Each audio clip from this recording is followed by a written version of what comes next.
It's time for Push to Play, your weekly trophy podcast and all things PlayStation with CJ and Unknown.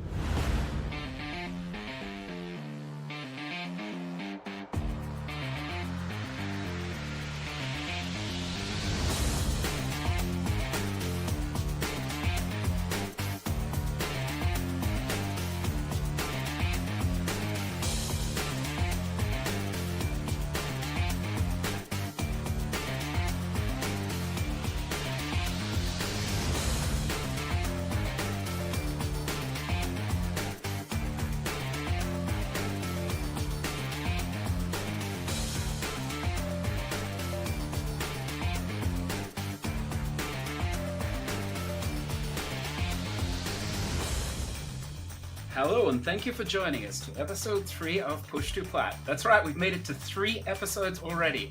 I'm shocked how quickly the time has flown. Thank you if you're a returning listener, or if you're a new listener just joining us on the your first voyage. I hope you find something to enjoy along the way. I'd like to introduce my co-host, Mr. Unknown. Hello, everyone. How's your week been, sir? Hectic. Again. Minimal game. Is this what? This work. I think both of us are in the same position this week. So luckily, we've managed to coerce a guest into joining us. It's our fellow trophy hunter from Australia, Mr. NiTRO. How are you today, sir? G'day, mate. Yeah, I'm not too bad at all. Wow, what a stereotypical Australian welcome. G'day, mate. I feel less Australian. Well, that's my job here, to make you feel like the lesser Australian, is it not? I think I make myself feel lesser every day without your help. But thank you for adding that is why he addressed you as Mister. He knows. I do. Mutual respect everywhere, even for lesser Australians like myself. So, NiTRO, would you like to just tell us a little bit about your gaming history? Yeah, that's fine. I started pretty early. I started back when I was about 10 years old. So we're talking about 2008. I started on PC, actually. And I used to play like little flash games and all that kind of stuff. On my first trip to Thailand, I got Call of Duty 4 Modern Warfare. And from then on, started playing first-person shooters. And then all my friends in about grade 6, so when I was about 12, 13, they all went to PlayStation 3. And so when my dad bought one, I bought Modern Warfare 2. Started earning these trophy things, and that's how I got started, just playing the campaign, started getting trophies, and then just went on from there. Wait, Thailand? What's the Thailand? Yeah, so I got Modern Warfare because like games are so cheap in Asia, because they all, with the PC especially, they have a lot of pirated games. So you can buy pirated games and then obviously play them on your PCs back home. And so when I bought Modern Warfare, I started playing a lot of first-person shooters. And then when my friends moved over from PC to PlayStation, I moved over with them. And then obviously, when you start playing games, start earning trophies, I looked a bit more into it and then just got into it fully. So that's my whole gaming history in a nutshell, pretty much. And do you only play PlayStation now, or are you multi-console, or? Yeah, mostly it's just PlayStation. But there is like the odd occasion where I will play, like one of the old PC games. But yeah, it's mainly just PlayStation, 99% of the time. What old PC games do you go back to? It's just Modern Warfare 2, because there's an active Australian community on Modern Warfare 2 on PC. And so when I search for games on PS3 for Modern Warfare 2, they're all either hacked or there's no Australian lobbies up. So I thought you were going to have some guilty pleasure of, I don't know, what's a really bad PC game? Jumpstart 5th grade or something. Nah, I'm not about that. Not about that at all. I don't know if you realised, Unknown, but NiTRO is a fair bit younger than us, so he still has his reflexes, so he can still play Modern Warfare games and Call of Duty games. I'm not that old, CJ. I'm not as old. When was the last time you played a Call of Duty, Unknown? Me? Yes, yeah. I played it on the PS2. I played like 3 of them, or I played at least 2 on the PS2, if there were 3. So that was quite a while ago when you still had your reflexes. I still got my reflexes. I played, I don't know. I mean, I heard you're very skilled at the cutscene skipping in Kingdom Hearts 3. So I didn't skip any cutscene. I did not skip one cutscene in KH3. Not one. I don't even know what the skip screen looks like. Well, I'll take you on your word on that. So thank you for joining us today, NiTRO. I just had one more question as well. So you sort of explained how you got into the PlayStation and gaming and a little bit into trophies. But when or how did sort of trophies become more important to you, I suppose? Was there a time or a point where you suddenly noticed that you were going after those platinums more, or did it just happen straight away, or? I think it was around 2011 was when I really started going for them. That's fairly early on, isn't it, in the trophy Yeah. cycle? Yeah, well, yeah, people were mainly starting around 2008 because that's when the patch came out. Mm-hmm. So, yeah. Fantastic. And how many platinums do you have at the moment? I have 581. Wow, 500. Can you remember that time unknown when you had 581? Yeah. I was gonna ask you how you got a lot like really recently though. Like I'm thinking like the last year you probably went up like 300 or something. Yeah, and last year I got about 300, 400.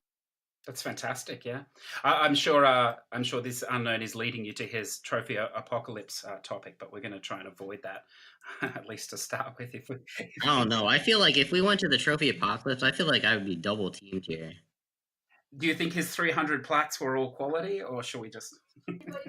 Nah, over the last year, 2 years, I've done pretty much all garbage. Oh, I wouldn't call them garbage. I mean, I think you're one of us. I think that's what we should say, and just leave it there. We can agree on that, I'm sure. So anyway, let's move along. So we got a question today from PVD, so I'll give him a little shout out, and it is the text is scrolling at the same time as I'm reading. It is, what is with all these damn snowflakes? So my understanding is Vita is from America, and apparently it is not snowing at the moment. That's correct, isn't it, Unknown? In March, I suppose. Well, I looked up the weather. I'm thinking, is he? I don't even know what he's talking about. Is he talking about actual snowflakes, like the weather snowflakes? Or are we talking about snowflakes as in like, oh man, you're such a snowflake? That's what my understanding of it was. Well, I'm not going to take the literal. Well, CJ taking things literally here. That or he doesn't. He's not young enough to get it, right? Well, I believe Vita is of a similar vintage as well, so I'll take him. Vintage, oh man, like aged fine wine. Yeah, exactly. Yeah, we mature with age. Yeah. So I thought, that's another random question. I did wonders with our Russian bot question last week, I thought. So I can twist this one a little bit as well. To what game do you think of when you think of snow or snowflakes? Unknown. So this is on the spot. Is there any particular snow-related game or game that had snow in it or snowflakes that holds a fond place for you? I don't know. I guess the first thing was the Frozen World and Kingdom Hearts. How did I know you were going to say that? How did I know like a few weeks ago. The Let It Go song, I think that's definitely going to be my highlight. You're not even there yet? It's been like 2 weeks. No. You're scene skipping and you're still not there. I can't believe it. I'm not skiing. No, I'm not doing that. I just haven't had time yet. NiTRO, is there any game that sticks out to you? Yeah, and a matter of fact, there is. The White Album visual novels actually stick out because the first visual novel, like the first one, that's like 50 hours. The first plat icon is actually a snowflake, so that's the one that sticks out most to me. Yeah, fantastic. It's a good selection. So I'm going to go with the game that I hate because, well, why not? And I'm surprised you didn't mention it, Unknown, actually. The DLC for Horizon, the Frozen Wastelands, which I haven't played, but I assume there's a lot of snow, but I don't even think that would save that game, to be honest with you. I didn't actually hate that. Oh, there was snow, though. Were you thinking there was snow? Were you thinking I would hate it? No, I knew you played it. I would mention it. Yeah, I thought you might have liked it. Yeah. I still don't know why you hated that, honestly. Yes, well, yeah. No. Too difficult for CJ. Too much. It was definitely too difficult. Yeah, and the absence of there were many reasons, but anyway, we'll leave that there. I know the sheep of the world love that game, so I don't want to. Sure, if I thought about this a few minutes, I'd have a really good winter. Yeah, well, I thought I'd just throw you on the spot with that one. I think it's good. I liked there's some snow scenes in Final Fantasy 15, which is an exceptional game, so that holds a place for me. I think. I don't know. There's There's a lot of snow sections in Final Fantasy XIV as well. I spent probably way too many hours there. The second expansion is basically based totally there with the dragons. So I think it's quite good. I'm not as fond of the snow or fog or whatever it's supposed to be in the Division 2 that's out at the moment because I can't see anything that's going on most of the time. But that's probably my problem. And it may also not be snow. I'm surprised your choice was not like the awfully pleasant and therapeutic Pray to Shrine game Mikugaku that is all in snow. Goodness. Well, and you're potentially glitched, but it's fine because you're relaxingly praying to shrines. So you put that up on purpose then? You knew that glitched on me, huh? I thought I could just sweep that one away. That's the game you definitely don't want to have to play twice, especially if the ending glitches on you. But anyway, no, that was definitely not one of the games I would have mentioned. So I think we did you a service there, Vidi. That was a fantastic question that really had nothing to do about anything, but we still managed to milk it out a little bit. So thank you for that. Why don't we go straight across to what we've been playing this week? And perhaps Unknown, you could start us off. Well, I didn't play too much. I did play that Creepy Road that you were talking about last week. I found it actually not too bad. I was running off of cliffs for like 15 minutes at the end of the game. How did you find that? I don't know. I didn't mind it. I thought the boss battles weren't that bad. I don't remember exactly what you said last week. You're like, that second boss battle was terrible. I just didn't think it was that interesting. That was all. I wouldn't expect that game to have like amazingly awesome boss battles. No. I mean, the art style is good. Did you enjoy that? I think for what it was a pretty good game. Yeah. How did you find the flying on the missile? Was I right? From memory, there was a trophy there for surviving that level without getting hit. Was that correct? No, not without getting hit, without dying. But there's points. I don't know how you don't get the trophy. I thought it might have been for not getting hit, but it's just not dying. This is not dying, but there's no checkpoint, so you have, if you beat the level, unless I'm missing something, I'm pretty sure you just get it. Oh, okay, good. Well, full disclosure, I actually stopped at that level because I thought you had to do it without getting hit, so I ran it about 10 times and thought, this is... You rage quit. Rage quit. No, it's not going to do it. I did it like 10 times, and then I would have made it many times if I didn't... if I'd have realized it didn't matter if you got hit, but I kept resetting, and after the 10th time, I decided to take a break. But now that I know you can, you just have to survive the level, that makes it a lot easier. So I will definitely continue on with that. Anything else? What else have you been playing this week? I actually played some word search. I saw you streaming this. Well, I was streaming Kingdom Hearts, and then people are like, "Well, are you going to get to word search?" I'm like, "You guys really wanted to play word search," and I guess they did. So. Oh, you got back to it. well, I mean, it's been on your list for how long now? How many months? First trophy order date January 27th. So it's nearing 2 months. I'm over halfway done now, though. So. Oh well. Are you going to be stacking this game? No. Well, I take that back. If I go maybe if I go back home or something for a week. Though I'd probably just put something else on my Vita, like P-Cross or some other PUBG game, legit or something. I mean, the PUBG games, the newer PUBG games anyway, they're quite short. Yeah, because you don't have to finish the things. I don't know why they do this. Usually it's just 50 puzzles. I think they learned from their mistakes, honestly. That's a mistake. They're going down the mistake path now. They need to... This is what I would want to see on those. I want to see random puzzles that you just can't look at a guide to get. That's the way to do it. Make people actually play the game. Well, I mean, I like blasting through them in half an hour. So, see, this is why if we get onto the Trophy Apocalypse topic, there's no chance because the two of you... It's just like Mega Man. He tries to draw the conversation either to Trophy Apocalypse or Mega Man at every chance he gets. So you just have to quickly shut the door on it. And that's what we're going to do here and move on because I know the listeners are already as interested in it as I am. So...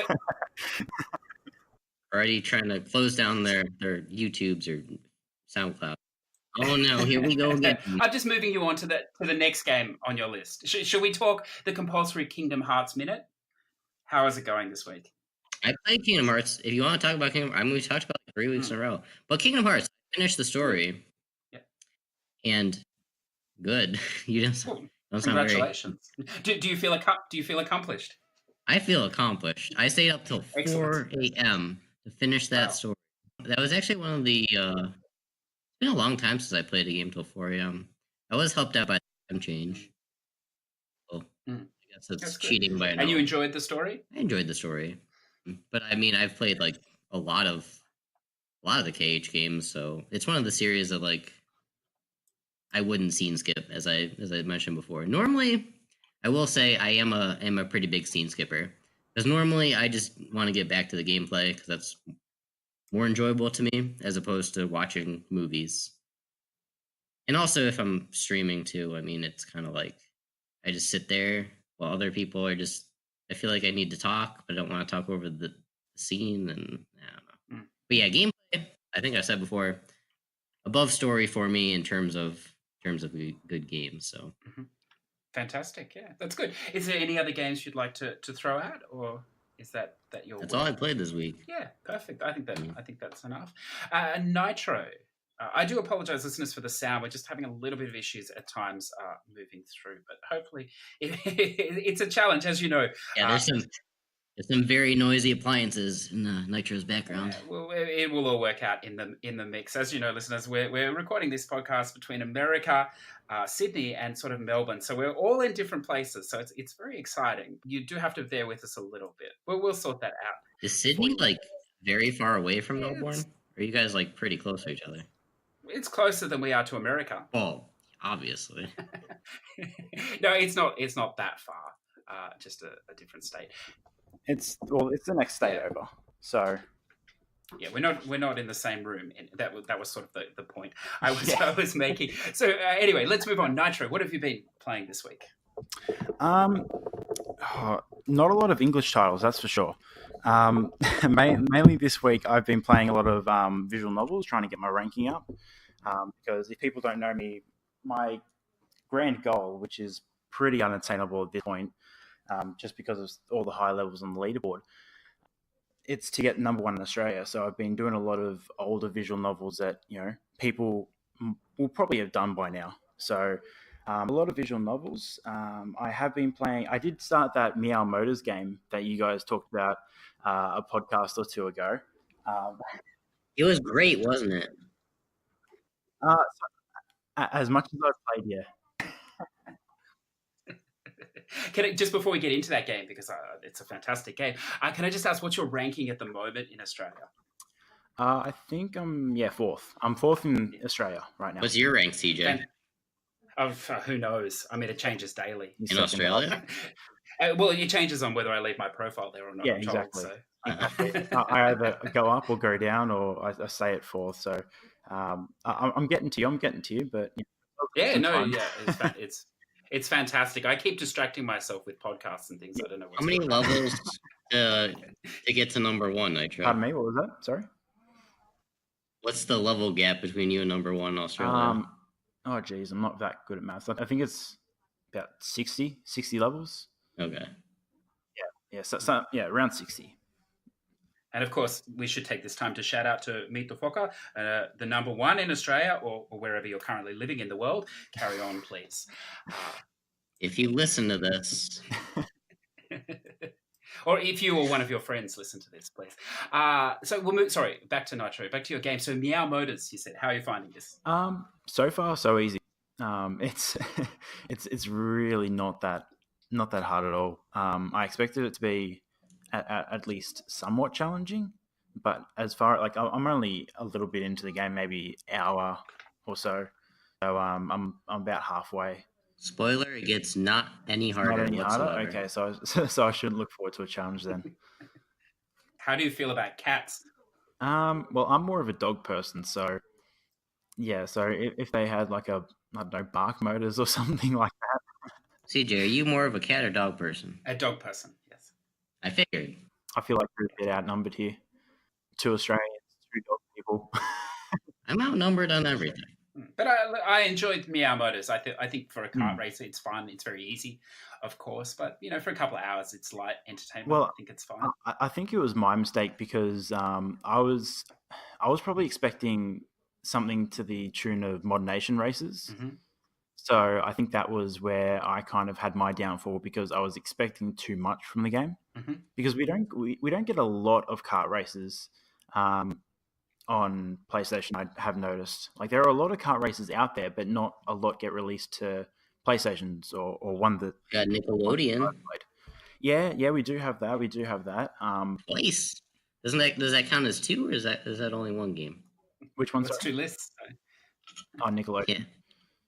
Yeah. Yeah, that's 2 lists, but I think it'd only count as one game since it really doesn't differentiate between the regions Yes. other than you Yeah, spending no, more I money to agree. get them both. Yeah. Well, I mean, I think you'll enjoy. I noticed that you've got this Bibi Blocksberg Big Broom Race 3. That's a title and a half. How are you enjoying that? I'm loving it. Absolutely loving it. So this is the second stack I'm doing of it. I've already done the European stack, and I'm currently working through the North American stack. And this time it's a lot easier, I found, because last time I think I was doing one race over and over and over again, trying to get a certain weapon trophy, and I tried it for a good 3 hours or so, just trying to get this one trophy, but I managed to get it naturally this time around. So it's going swimmingly.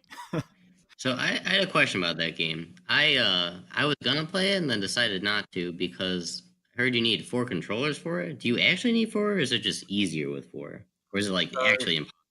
You need to play a 4-player race, but the way I did it, because I only have 3 controllers, I did it with the Vita and my 3 other controllers. That's how I.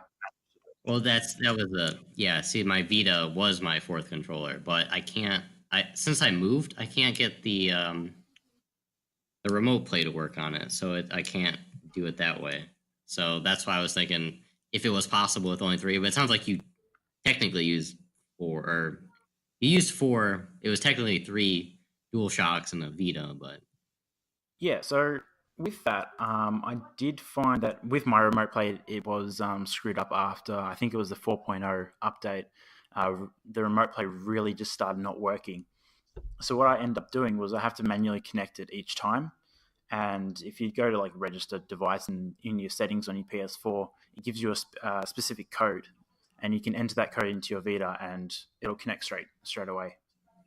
So that might be something to try. I did not know that. Thank you.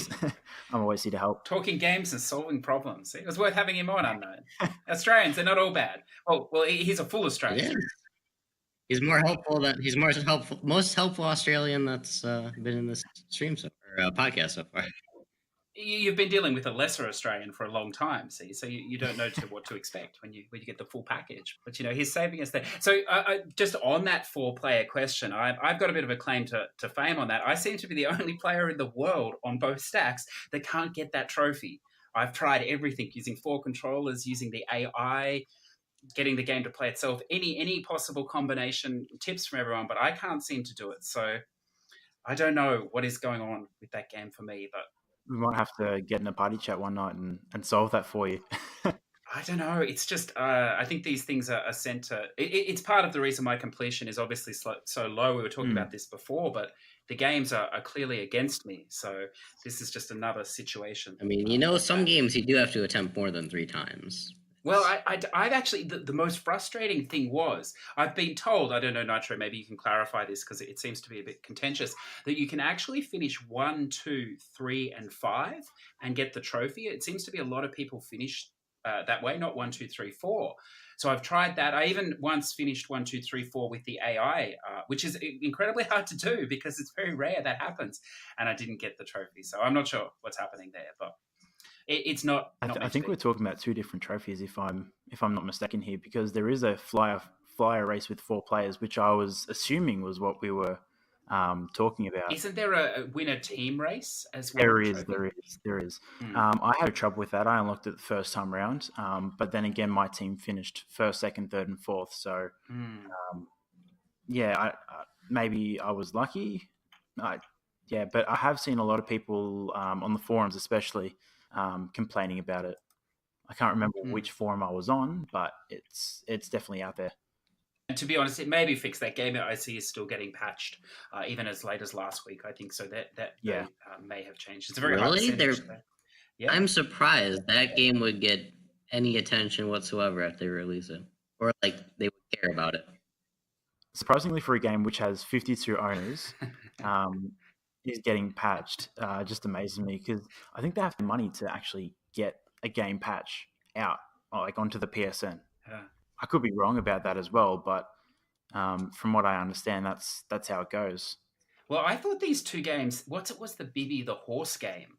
Yeah, I was gonna say, this has to do with BB the same I right? don't know. I thought it did, but I think so, because in that horse game, she's magical. She's like a witch or something. But there's like no reference to this whatsoever in the horse game. But if you watch there's like magic and spells and stuff. So they're just rolling the money they're making from the horse movie into this game. So that's why they have an unlimited budget, obviously. Well, I don't understand why that horse game didn't have magic in it. Like, why couldn't you just like, when you were racing, why couldn't you just like cast fireballs against the opponent or something? Like, in that maze at the end, that would be helpful. That last maze, you just like shoot down your opponents. And they're just normal people. Obviously you're ready for the just the exact same game.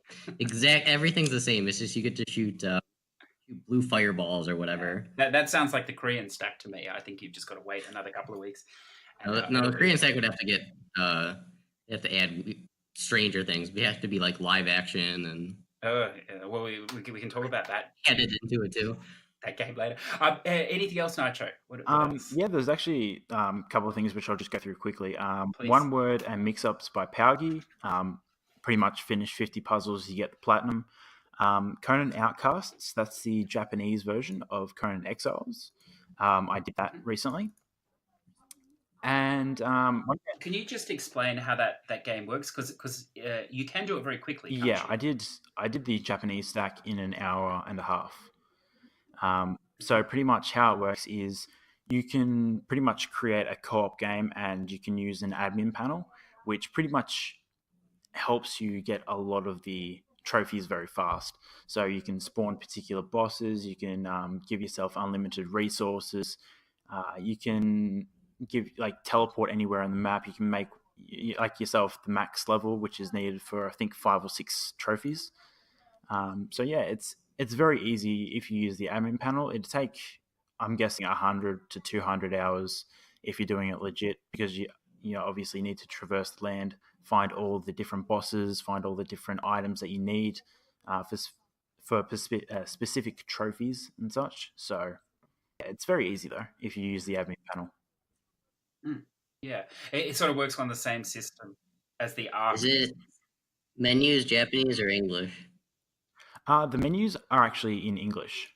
So that's what I assumed, but yeah, it'd be a pain if it was in Japanese. Yeah, I'm not sure why it even got a Japanese stack. Because I know in the European release there is full frontal nudity in the game. There's nudity in general. And I know that was censored in the US version, but I can't see any differences between the Japanese and US version. Are you familiar with this game, Unknown? Did you play the I played it. So did you? I'm not sure if you played a digital or a physical copy, but it was patched, I think, like day 1 or day 2. But if you had the physical copy, the full appendages were floating in the wind.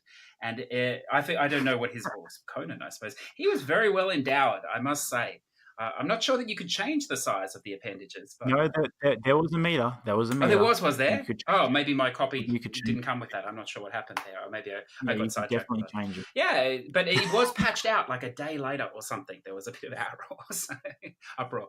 So, yeah, if you're going to play that game and you can get your hands on the physical version, it might be worth it.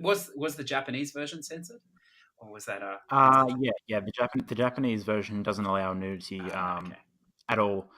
Even at the highest rating, so they have a 0 rating, and their highest rating is Z or Z, and even at that highest rating, they censor out all forms of nudity and all that sort of thing. So, yeah, that must be the only game on the Japanese store that doesn't have inappropriate nudity. Fantastic. I was gonna say they censor everything that comes to us.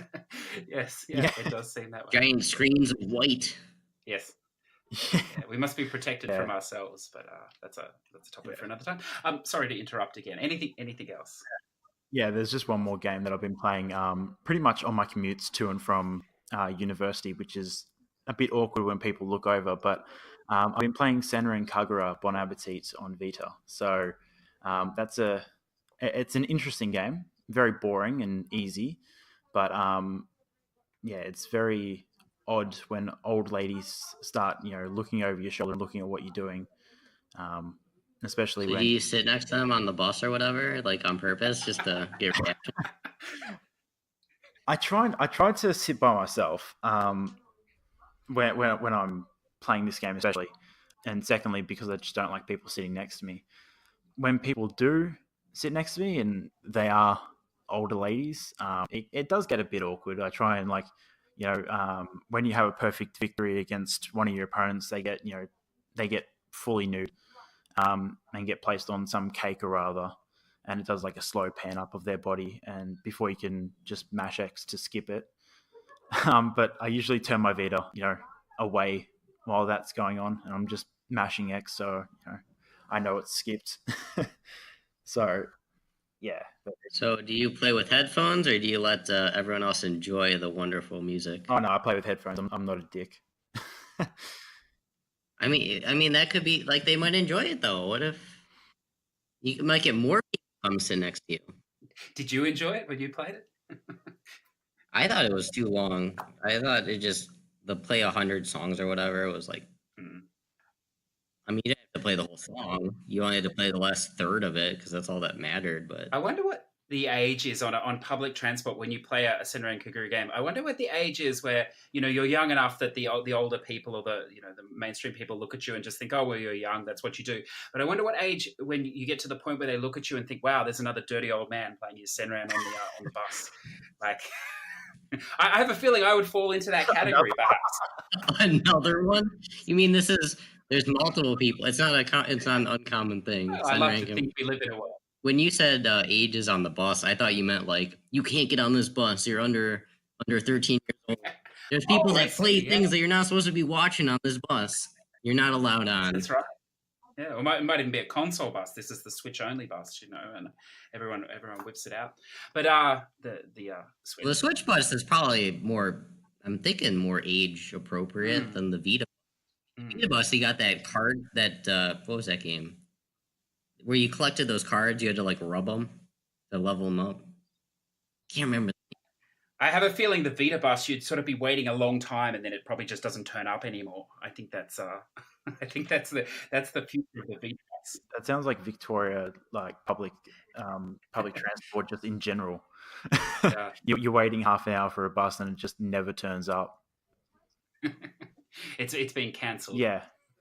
So you've pulled the Vita bus from circulation. It's or tragic. The driver is just busy playing a Vita, or they crash because they're playing a Vita while they drive. Because that's no, acceptable in some areas of the world. But not in America. It doesn't operate like that here, even for lesser Australians like myself. Good. So that's quite a lot of games. So I'm glad someone's been playing this week. Well, yeah, I haven't. As I said, I haven't been playing like anything major like Kingdom Hearts or anything long. That's all right. Yeah, I've been hammering away. Yeah, slowly but surely. Yeah, that's good. Earning the trophies, rising up. That's excellent. Well, I'm much the same as Unknown. I haven't played a huge amount this week.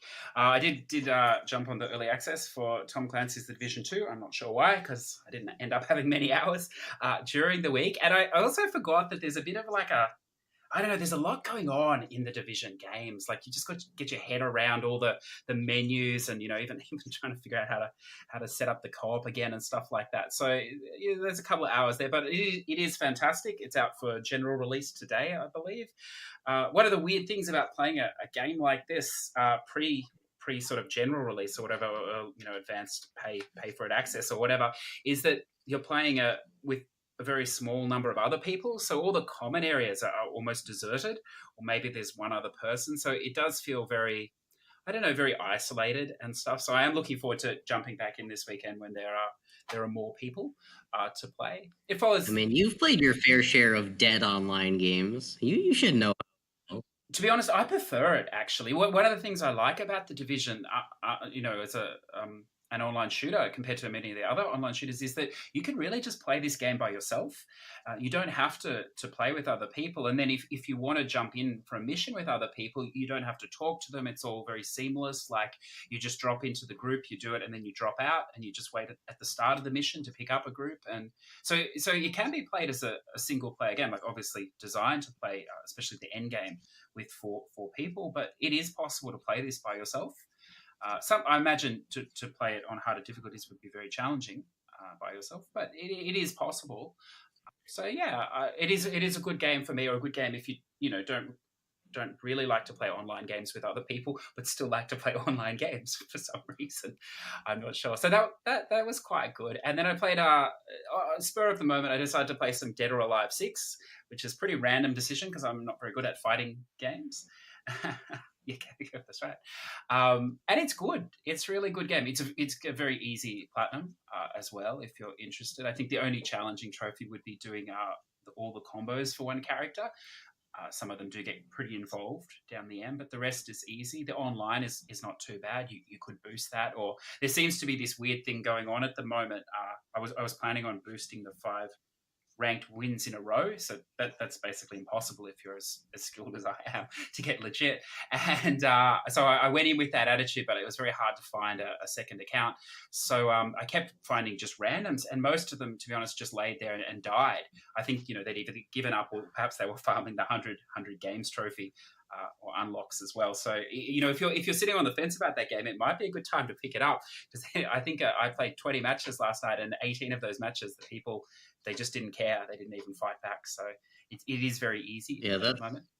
I mean, that's one where you can basically just button mash your way through. Yeah, I mean, it's very involved. Other than the character combo, but it's not that bad in that game. It's not like Street Fighter's last combos or anything like that. I was going to say, it's not it. If it's anything like Persona 4 Arena, I'm not interested, because that game is hard as nails, and I suck.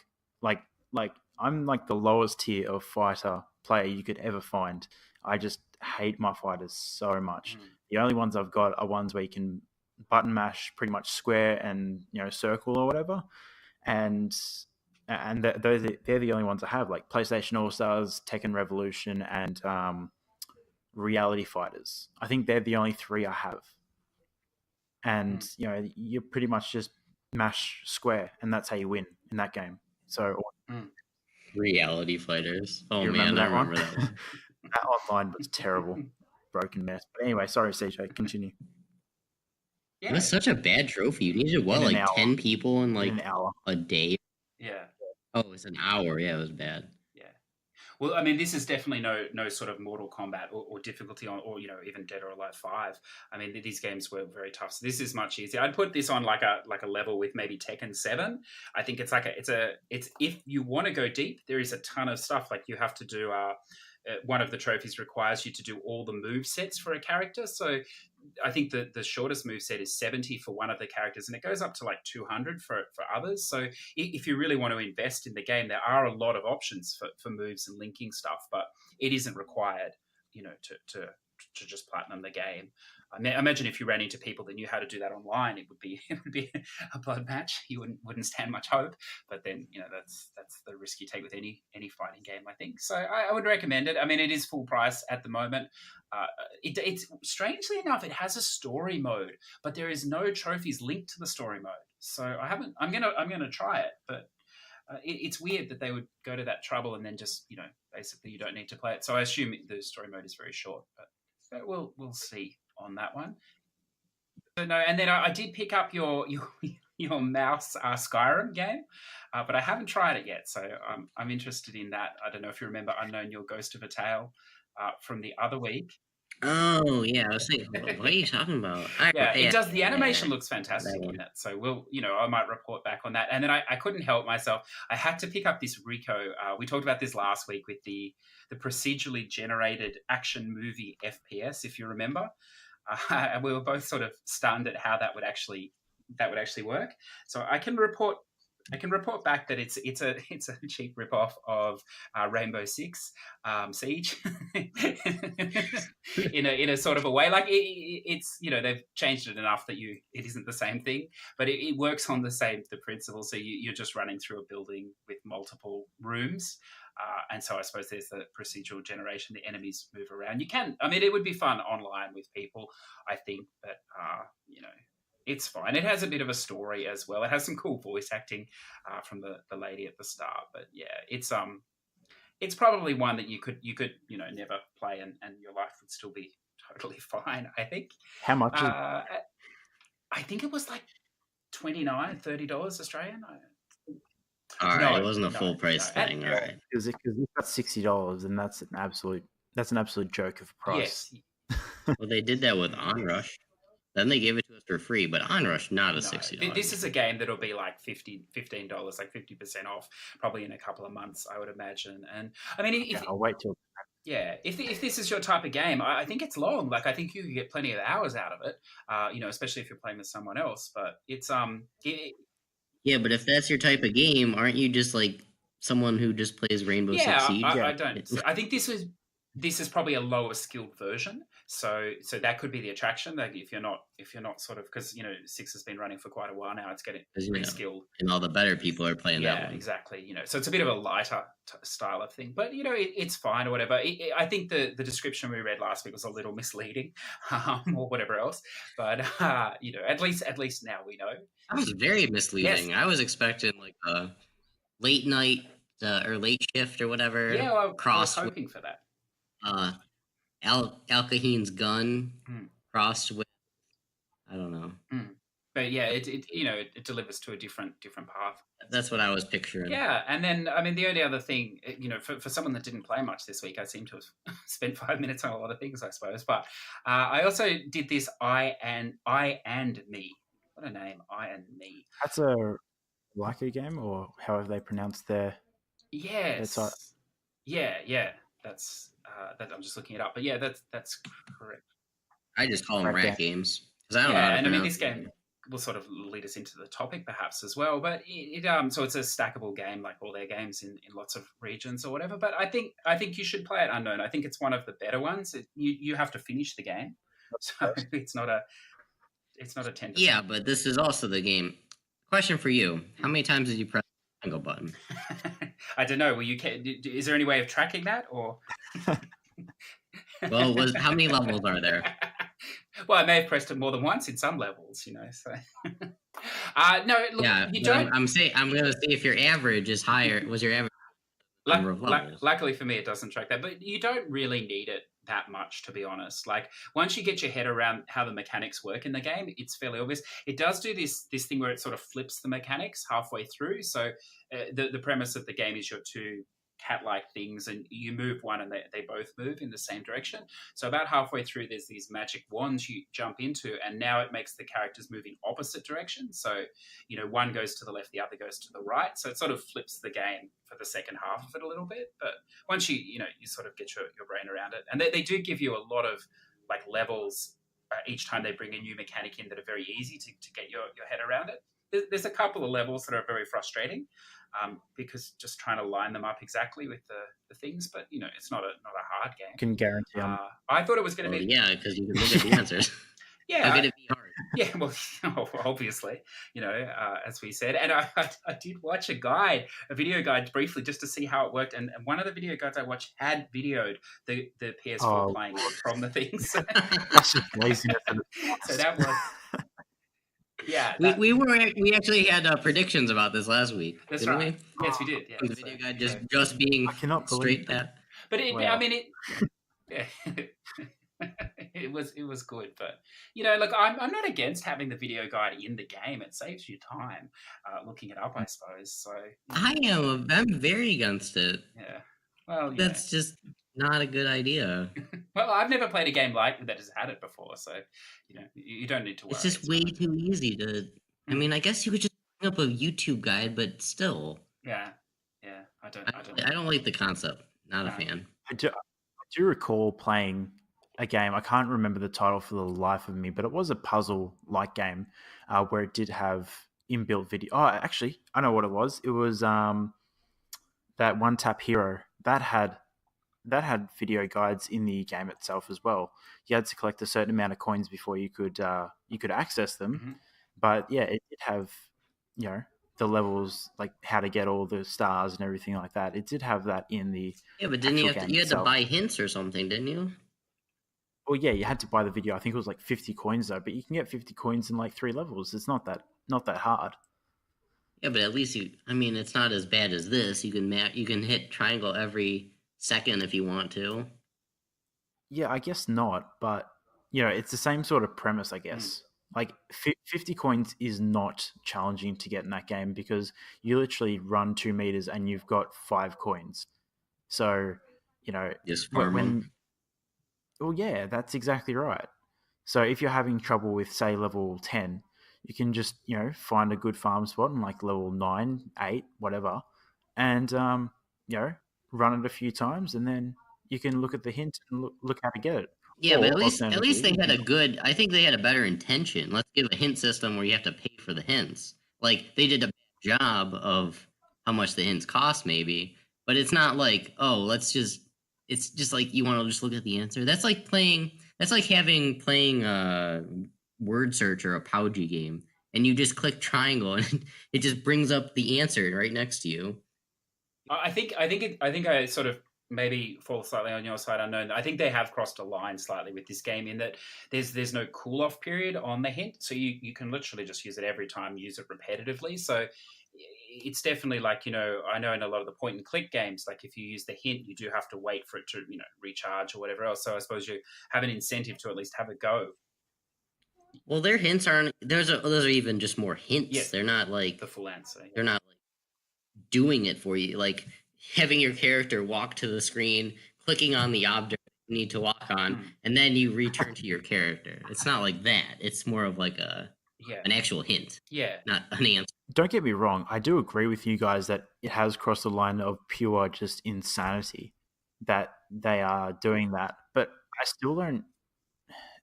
I still can't hold it against them because they are doing something. Maybe they didn't think of putting something like a coin system in, but then again, that's up to the developer to make those changes, not specifically Rat.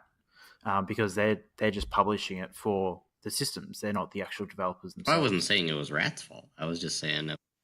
Yeah, no, I know that. I'm just saying, like, I think, like, I can't fault them for maybe not thinking about that. Maybe it was just a slight oversight. What they really need to do is, I think if you can actually say their name correctly, you should get a plat. I think that should be their next game because it's quite challenging. And to be honest with you, it probably would take you longer to pronounce their name correctly than it does to finish. Daggerhood or Jack and Jill, yeah. So if you're listening, Rat Attack, whatever Rat Attack pronunciation is, I'll just throw it out there. It's in there somewhere. Then and you decide to make that game. I think it holds promise. I think it's Ratalaika Games. Oh, there's a plat for you, sir. Yeah. Stack that 6 times, but yeah, no, I don't. But the funny thing is, we're ragging on this game a bit, but I think it's probably one of their better ports so far as a game. Like that aside, the gameplay, like it's obviously slower pace, so I enjoy it. But the gameplay is it's nice, And if you don't use that system, you could play it over a couple of days and just do a level here and there or whatever, chip away at it and go away, think about it or whatever. So yeah, I think it's okay. Yeah, I do find a lot of their games are like I used I gave some games to my friend. I said, try these games out. They're easy platinums, and he pretty much said like they're mini games which each give you a platinum. And I thought that was an interesting way of looking at it. That like all their games are mini games that all give you an individual platinum. I thought that was an interesting one. And we've talked about before that using these games just to break up, the other games you're playing as well. So, not everything has to be AAA, 100 hours or something. There's room, I think, in the thing. It's just whether they're making a game or whether they're making a game just for trophy hunters. And maybe this is a game that's both, which is fine, that's clever. So it is what it is. But I'm sure you'll both play it at some point, and I think you'll find some enjoyment in it.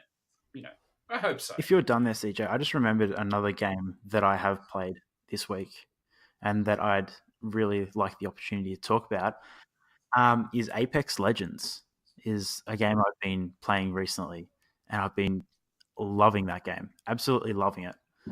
So have you? Yeah, I heard a lot. I mean, a lot of people were playing that. Like, especially like day one, it was like everyone was just playing Apex Legends.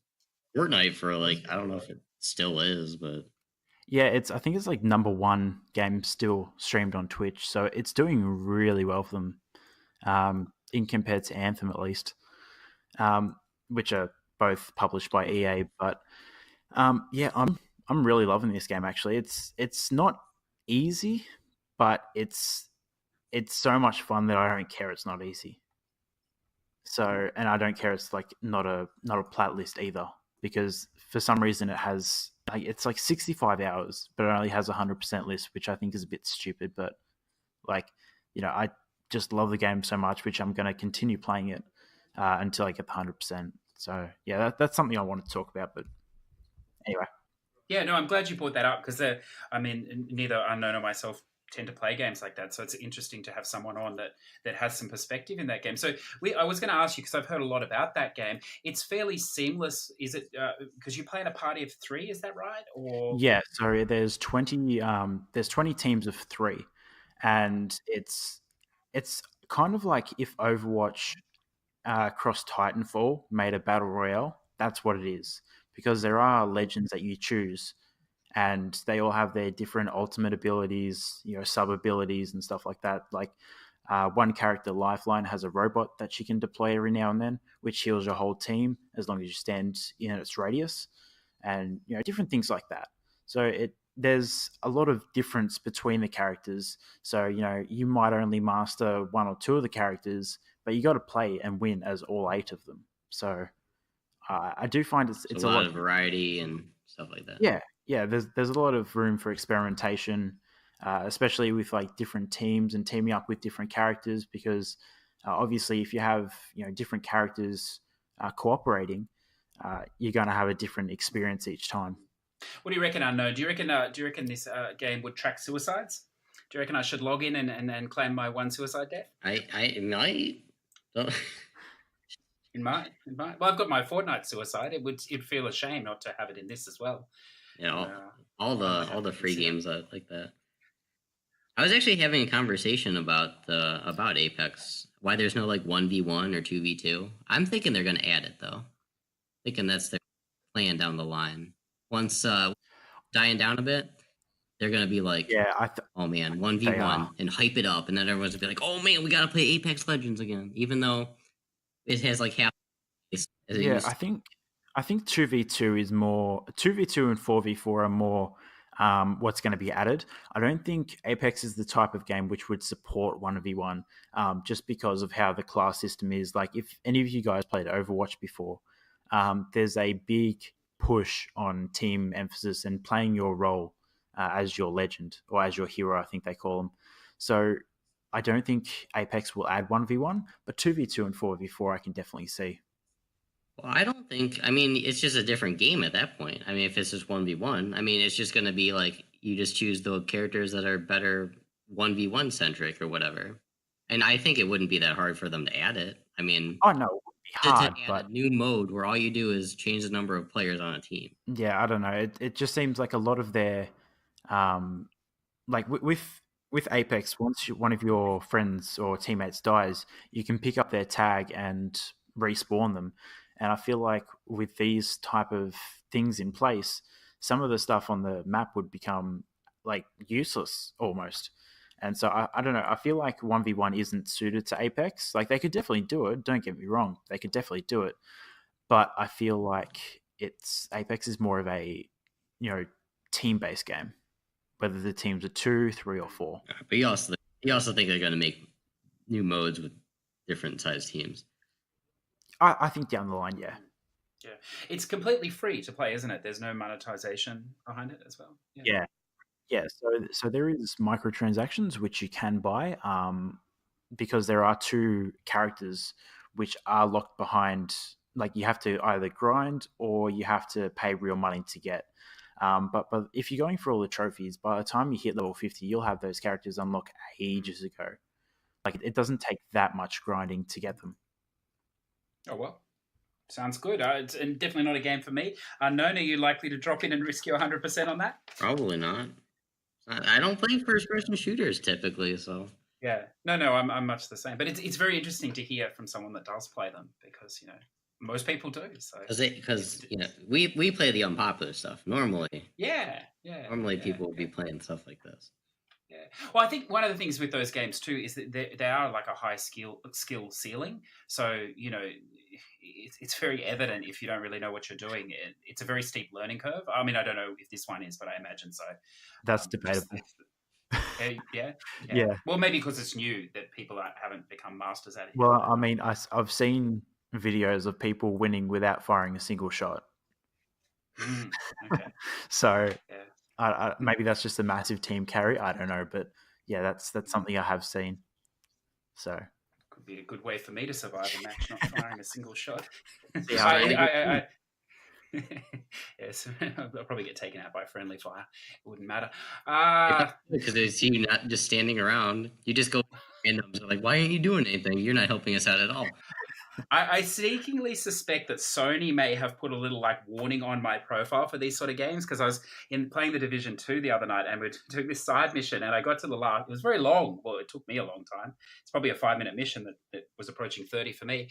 And I got to the final section and I couldn't beat it by myself. And you have the option to call people. And I call people a lot of times. And there's even a trophy for accepting a call and coming and helping, but nobody was coming to help me. I was left there alone. So I have a feeling there may be a warning on my profile not to, on the code or something, not to join because it's not going to be a positive experience for anyone. But then again, you were playing before release date, weren't you? Like that's true. So, yeah, and with us being in Australia, there's probably not a lot of people who were playing during the time period you might have been. So that's also, maybe a more realistic. You're being very nice. I'm going to stick with my Sony theory there. Perfect. So shall we move along to the game releases for next week through 19th to the 22nd? Can you see the list? Unknown. Let me bring it up.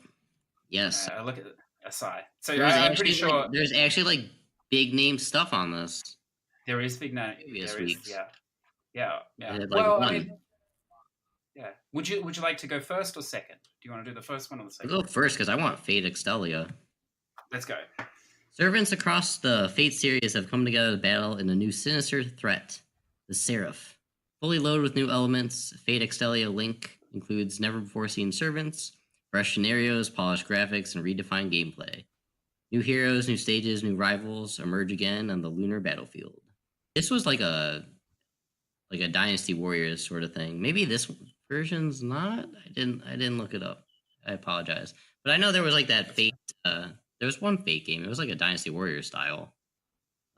I like Dynasty Warriors. That was one of my favorite series on PS2. Couple on. I've only had experience with Dynasty Warriors Next on the Vita, so I don't have much to. I mean, it does get very repetitive. I will say that. Battles are but then so do a lot of games you play. But usually not as long as Dynasty Warriors, with their 100 hours, max out all the characters, affection level. But actually, Fate Stay Night too was one of my favorite animes that I watched. So if you're into Fate, it's not a full price game. It's sort of like a 3/4 price game here in Australia. So that's digitally. I imagine at physical release it will be full price here, just because it's not a standard release. But if you're anticipating that, I'm sure it will be great. So then we have American Ninja Warrior Challenge. It's a nice long title. Are you the next American Ninja Warrior? Probably not. Begin your quest to achieve total victory with the action-packed obstacle course competition game, American Ninja Warrior Challenge. Do you have the strength and endurance to jump, swing, and sprint your way to hitting the buzzer at the end? Race against the clock with your friends and family while testing your skills in couch, multiplayer, or take on the challenging career mode.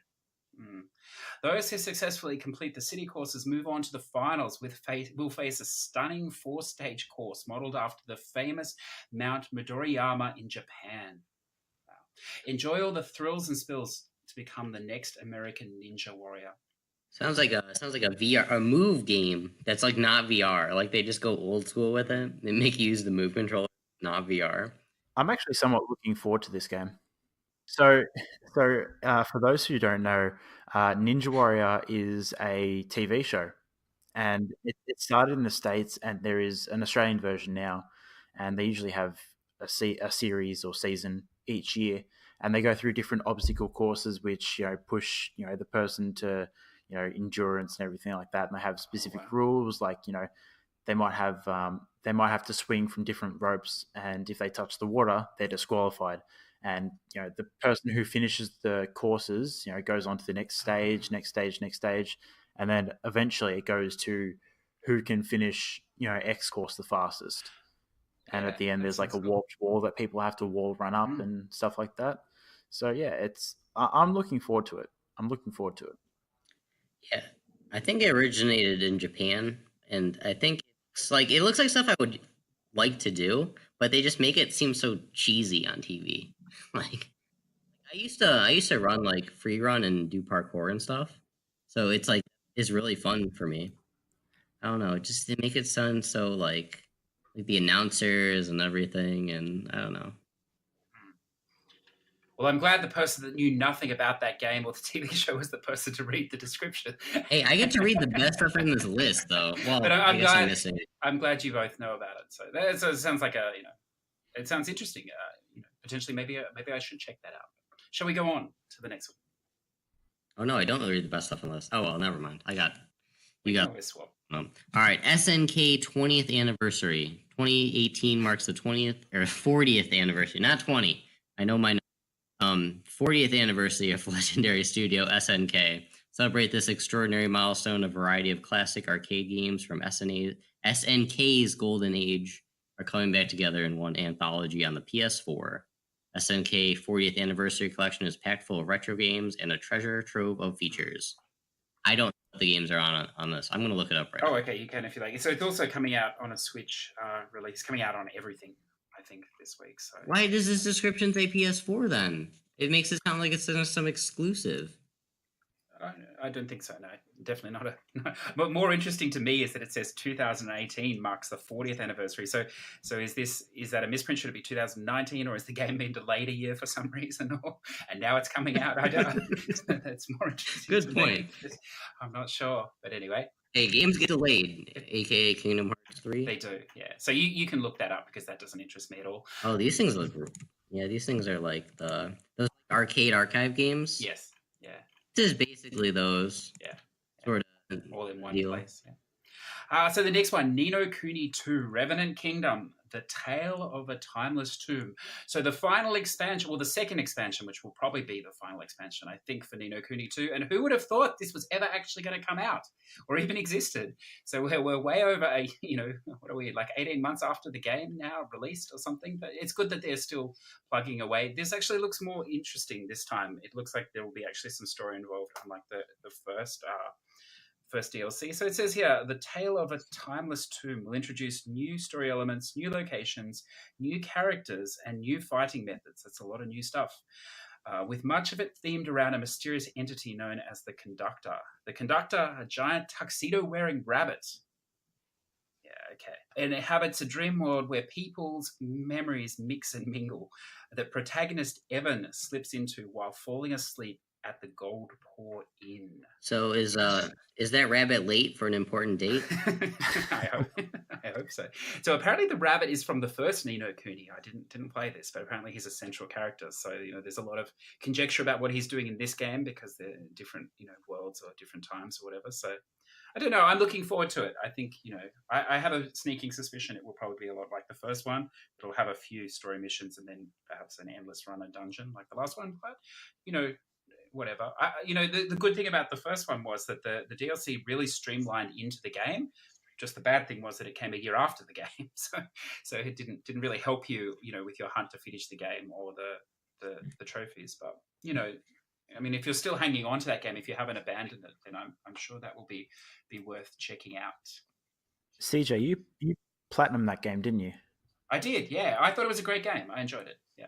Which is odd because it's like, what, 50, 75 hours, something like that? I was going to say, what? CJ finished it and planted it. It's a good. I mean, I do like those sort of games, and it's sort of it's a sort of, I don't know, a little bit of a cheesy art style, a little bit over the top. Sure. Yep. That I like, but it's the fetch quest system done well. You've got each little thing has a little story behind it, and one of the things I like the most about the game, and it's a selling point if you like that, is that it has a city building element. So you sort of, you have your town there, and you can buy the shops, and you're raising money to do the research, and sort of that's a side part to the main game, which you need to do as you go. But I sort of enjoyed that. It's a funny game because I don't think the timing's 100% correct. It's one of those games you're better to leave your console running so that your city can keep making stuff even when you're not playing and make money. So that sort of thing. But that does cap out. But I mean, there's some irritating things. They had these little skirmish battle things in the game. They had quite a lot of them. So if you weren't going to worry for the platinum, you probably wouldn't do them. But there were way too many of those. But the base game, yeah, it's a good game. I would recommend it, and you definitely don't need to play the first one. It doesn't relate in any way. So yeah, if you're interested, check it out. And did you finish the DLC when the first one came out? Because you said there was one previous, didn't you? Yeah, I did. So I haven't sort of. Well, you don't really finish it. It's sort of there's a few little quest trophies or whatever, and then the main trophy is for finishing the 100 level dungeon. So it's a game that runs on every 20 levels. You have the option of leaving. Well, you can leave the dungeon every level, or at every 20 sort of levels, there's a major boss fight. So if you go into that 20th level and die, you lose all your progress on that run. So you either leave the dungeon before the boss fight, or you take a risk and do it. So it's sort of all balanced around whether you're leveled up enough at that point to continue, or whether you want to take a risk and whatever. So you can potentially lose. I mean, you can run it quickly, but you could potentially lose an hour or more if you die. So it just depends. So it was fine, but it's very repetitive. Yeah. Okay. So yeah, I think this one will have more story based. I think if you were doing it at the time when you were working on the plat as well, it would be very helpful because the weapon drops are much better, the experience is much better from running that thing. So I think if you started the game now, I think it would work hand in hand quite well. But like all these, plus you're probably working on some of those trophies of the main game while you're doing this too. I would imagine. Yeah. Well, you definitely wouldn't have to grind in the game. Sort of, it would happen more naturally or much quicker if you had this, or at least the first expansion. So, yeah, but I mean, it's a funny thing because they sold the pass at full price at the time of launch with almost no clarification of what was coming, and then it's taken so long for anything to come. So, yeah, it's not a great look, I think, all around. But it is what it is. Yeah. Would you like to do the next one? All right, Battlestar Galactica Deadlock. Wait, is NiTRO? Oh, wait. Oh, all right, I'll read it. No, I'm not. I'm not the best reader, so I'll leave that up to you guys. Battlestar Galactica Deadlock. Ratchet and Clank Deadlock would be better. I'm pretty sure. Sin and Sacrifice. Brand new story campaign and 11 story missions. A whopping 11 story missions. Set after the original Battlestar Galactica Deadlock campaigns and Battlestar Galactica Deadlock and Anabasis. There are new pages of lore in the Battlestar Galactica universe.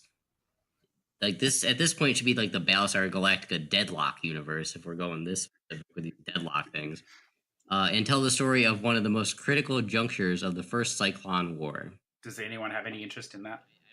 I don't know anything about Battlestar Galactica. So I'm more of a Star Wars guy. They could have written that description in Japanese. It would have made as much sense to me. So I think we just pass on that game. But if that's for you, I think if that's for you, you're probably a PC player more than a console player. So whatever, enjoy. I have a feeling you want to do the next one, Unknown. Is that right? Do you have Chocobo's Mystery Dungeon? Yes, I do. Go for it. Chocobo's Mystery Dungeon, everybody, and buddy is like BUDDY exclamation mark. I should have accented that more, but emphasized it more. A new installment. The ever popular series is here. I didn't know this was a popular series, Chocobo's Mystery Dungeon. Classic Final Fantasy Fables, Chocobo's Dungeon is back with enhanced gameplay system to be enjoyed by both first-timers and fans of the series. Space exclamation mark. Explore the challenges of the never-ending dungeons, insatiable hunger, befriend monsters with the new buddy system. You adhere to one simple rule. Every time you enter a new world around you changes shape, but it only moves whenever Chocobo moves. That last sentence is an impressive structure of the English language, isn't it? I had trouble reading it. Yes, yeah. So why are you interested in this game, or you just wanted to read that one? I like Final Fantasy. I like chocobos. Yeah. There's no chocobo mystery dungeon on the PlayStation, is there? I thought it was like a GBA game. Yeah, I don't think so. No. I miss my Game Boy Advance. Switch game or something. Some Nintendo system. I don't think. I have a feeling we're really getting out of Nitro's comfort zone here. We're getting deep into the JRPG territory. This is the far-flung world. There's only a few outliers out this far, I think, unknown. I think this is even getting beyond us, this sort of game, potentially. Well, I mean, the only real JRPG I can say I've played, and it's more mainstream, is Pokemon. That's really it. Oh, one of the best. It was on the Wii. That's where it was. See, I know it was a Nintendo system though. Well, you were right about that.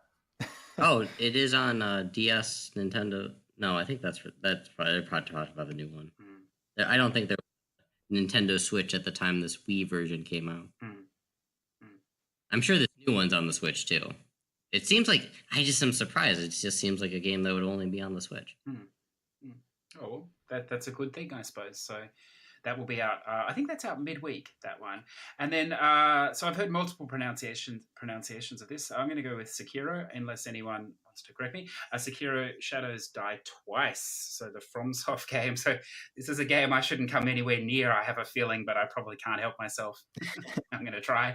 So in Sekiro Shadows Die Twice, you are the one-armed wolf, a disgraced and disfigured warrior rescued from the brink of death.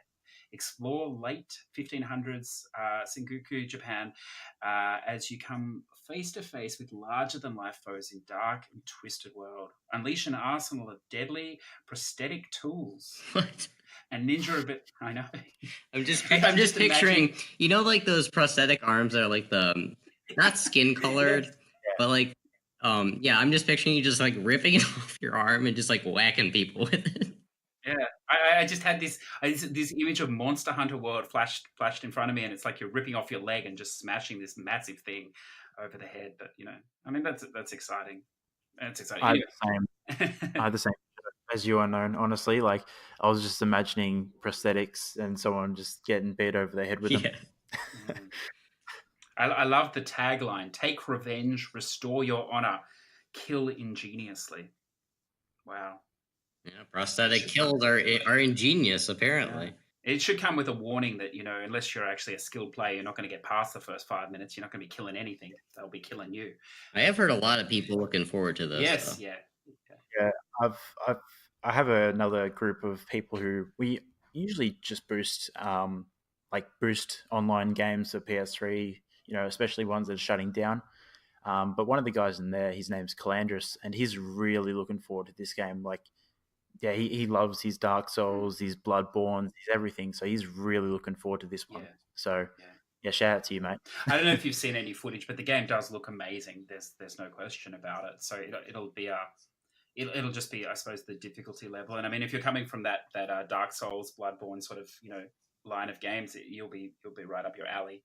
I'm not sure how it'll place if this is your first one in that sort of series, but yeah, the game looks amazing. It's sort of, I mean, this is totally, you know, detracted from the topic, but I sort of wish with these games they put like and I know it totally detracts from the reason of the game, but to put like a story mode option where you can just sort of play it and it's like, you know, kiddies first or something, and just so you can experience. You mean like where you can't die if you just stand in front of an enemy for 5 minutes? Just so you can experience the world, because it's going to be a very dark, you know, very gritty sort of world. And I understand these games are based totally on the frustration and you know, fighting the boss for an hour and beating it, and the sense of accomplishment apparently you feel from doing such, or whatever. So I totally understand that's the point of it. And I'm not saying you should give me any trophies for playing on that mode, but just the chance to just sort of see, because I know like this game is not gonna be fun for me, but you know, it would be nice.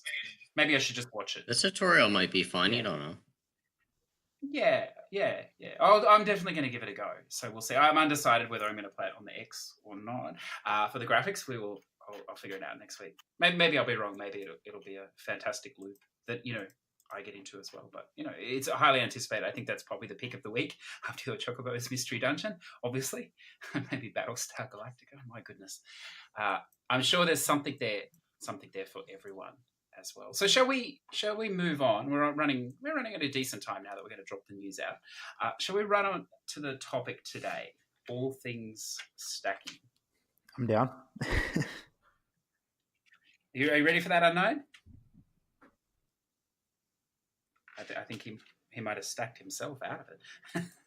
We'll start. I'm sure he'll jump in. So I didn't tell him I was going to do this, but I was just interested. So interested and then alarmed afterwards. Out of the 623 plats I've got, 316 are from stacked games. So I don't know. That seems like a lot to me, but maybe that's normal for once you get to this sort of level. I don't know. What do you think about that, Nigel? Well, I mean, I know a lot of my plats are stacks as well. But yeah, I wouldn't think like half of mine would be stacks. I don't think I stack that much. But then again, I'm looking down my list and I've got 6 punchlines, 4 drownings, 6 hero trials. So maybe I do. Like, because that is an alarming amount of games that are being replayed.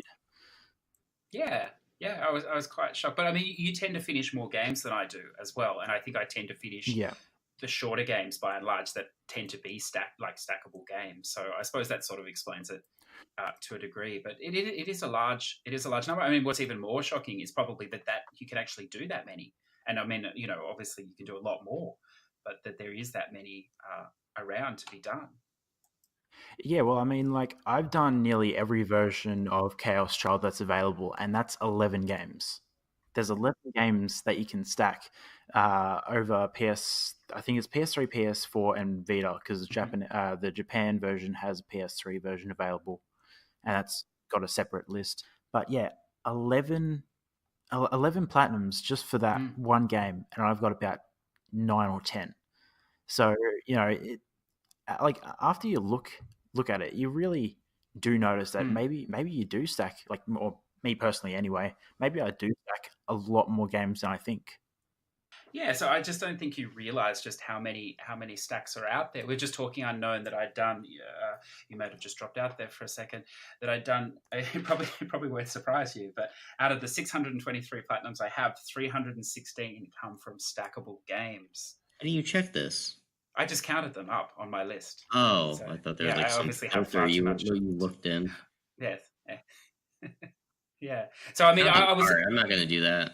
No. I wasn't going to do it for your list either. You have too many. But I mean, yours would be higher than 300, but only because you have a lot more. I don't know about that, because I haven't played any of those like recent ones that have like 6 stacks. You might have more than me.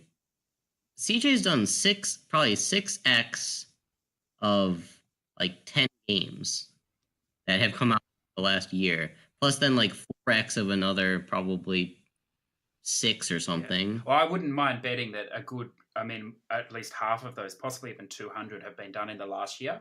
Are these shorter games that are coming out? So yeah, there is a lot, but that's a different sort of topic. I thought maybe we could talk about like why we stack games. I don't know, NiTRO. Like, why do you, like, people say, what are you doing? You're playing the same game again. Like, why? What's your answer? So there's 2 different answers I can give to this, and it mainly depends on the game. So if we're talking about, say, what's a game that stacks? I'm just scanning my list here real quick. Let's just say Persona 4 Dancing All Night. Oh, actually, Project Diva. Let's say Project Diva. That game stacks across Japanese, and then you've got your Vita, and you've got your English PS3 release. I play those games multiple times because I actually enjoy them.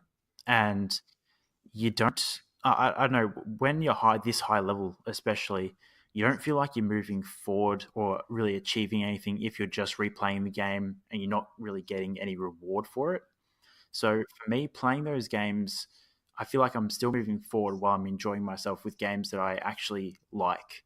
But then when it comes to, your Chaos Childs and your Steins Gates and Robotics Notes or whatever you're stacking, those games are purely just, trophy trash to, boost me ahead and get me closer to the next spot. So those are my two different answers for two different types of games, I guess. So yeah, depending on what the game is, if we're talking Project Diva, Persona 4 Dancing, Burnout is one that got a EU and NA list. So like those games I play because I like them. But if it's a VN or something that's rubbish, then it's just to get me that little bit further up the leaderboards. Yeah. Would you say it's the same reasons for you, Unknown, or are there any? I agree with that for the most part. I mean, I think I do like replaying games that I really enjoyed. I also like though it's kind of, I don't know how to say an in between area, but maybe it's a little different. It's kind of like if I've played a game before, example being, and I don't want to say this is like purely speed or whatever. Example being like that Blind Princess game. I played 2 stacks of it. The first time I was just like enjoying it and stuff, for the most part, story and stuff. The second time it was like, all right, let's see it. I feel like I mastered this game. Or not mastered it, but I'm pretty good. So I'm gonna play it again and then just try to do it efficiently and stuff like that. And then I don't know. Kind of like a speed. Kind of, but like it's not like I'm like timing myself or anything like that. It's kind of just more like, just trying to get through it as fast as possible to see. I probably won't get that same feeling the 6th time I've played the thing. I mean, I get that feeling sometimes, but then yeah, too, if it's just like a game I really like, maybe not so much a story related game, playing those again. To more the gameplay.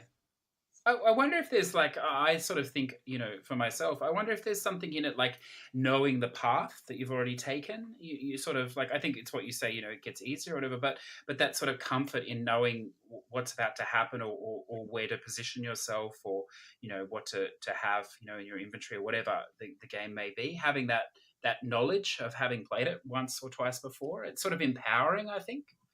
I don't know if you find that. Yeah, like I agree. I did hear an interview with Rough Dog. That was posted about 2 years ago, and he mentioned about the Walking Dead games and how he's played them multiple times because obviously across all the systems they stack. You've got your PS3, Vita, Japanese PS3, and PS4, and he said going through the game and making different choices that you didn't necessarily make on your first playthrough was really interesting to him, and I kind of agree because I did the same thing because I thought, well, look, if I'm playing it again, I'm going to play it because it's an excellent game, but I'm going to make different choices. Maybe I'm an arsehole to this person who I was really nice to before, or maybe maybe I select, to kill this character rather than save them or something like that, and just see how the story kind of differs. So that was interesting to go through for some games. Obviously, that's not going to be the same for linear games, but for some games, I still feel like those Telltale games were fairly linear. I feel like no matter what choices you made, it was mostly the same story for the most part. There were slight differences. You might have a different character, but it's not like you went to a different country or something like that if you made different choices and everything was different. Yeah, no, I'm not saying that different, but like at the end of The Walking Dead, and this is a spoiler for anyone who hasn't played it, so skip ahead. You do when you go to find Clementine, you have a different band of characters who will come with you, and there's like 6 different options, and obviously the dialogue will change depending on who comes with you and who doesn't. So I thought that was interesting because I got 3 different bands of characters coming with me across my 4 playthroughs. So. Yeah, but at that point in the game, that's like there's like barely any left, isn't there? At that point, you've still got a whole chapter left, or still a full episode. Maybe they have different dialogue options. I still feel like whenever I played those Telltale games, of course, it also could be that I'm thinking of the 4th and 5th time I played them. Yeah, then they're just no fun at that point. Just well, actually, I guess you're just kind of letting your system sit and run through it because you only really have to do like an hour of interaction in the 12-hour Telltale game. Well, I mean, that's what I'm doing for Minecraft Story Mode Season 1 because I'm replaying it on PS3, so.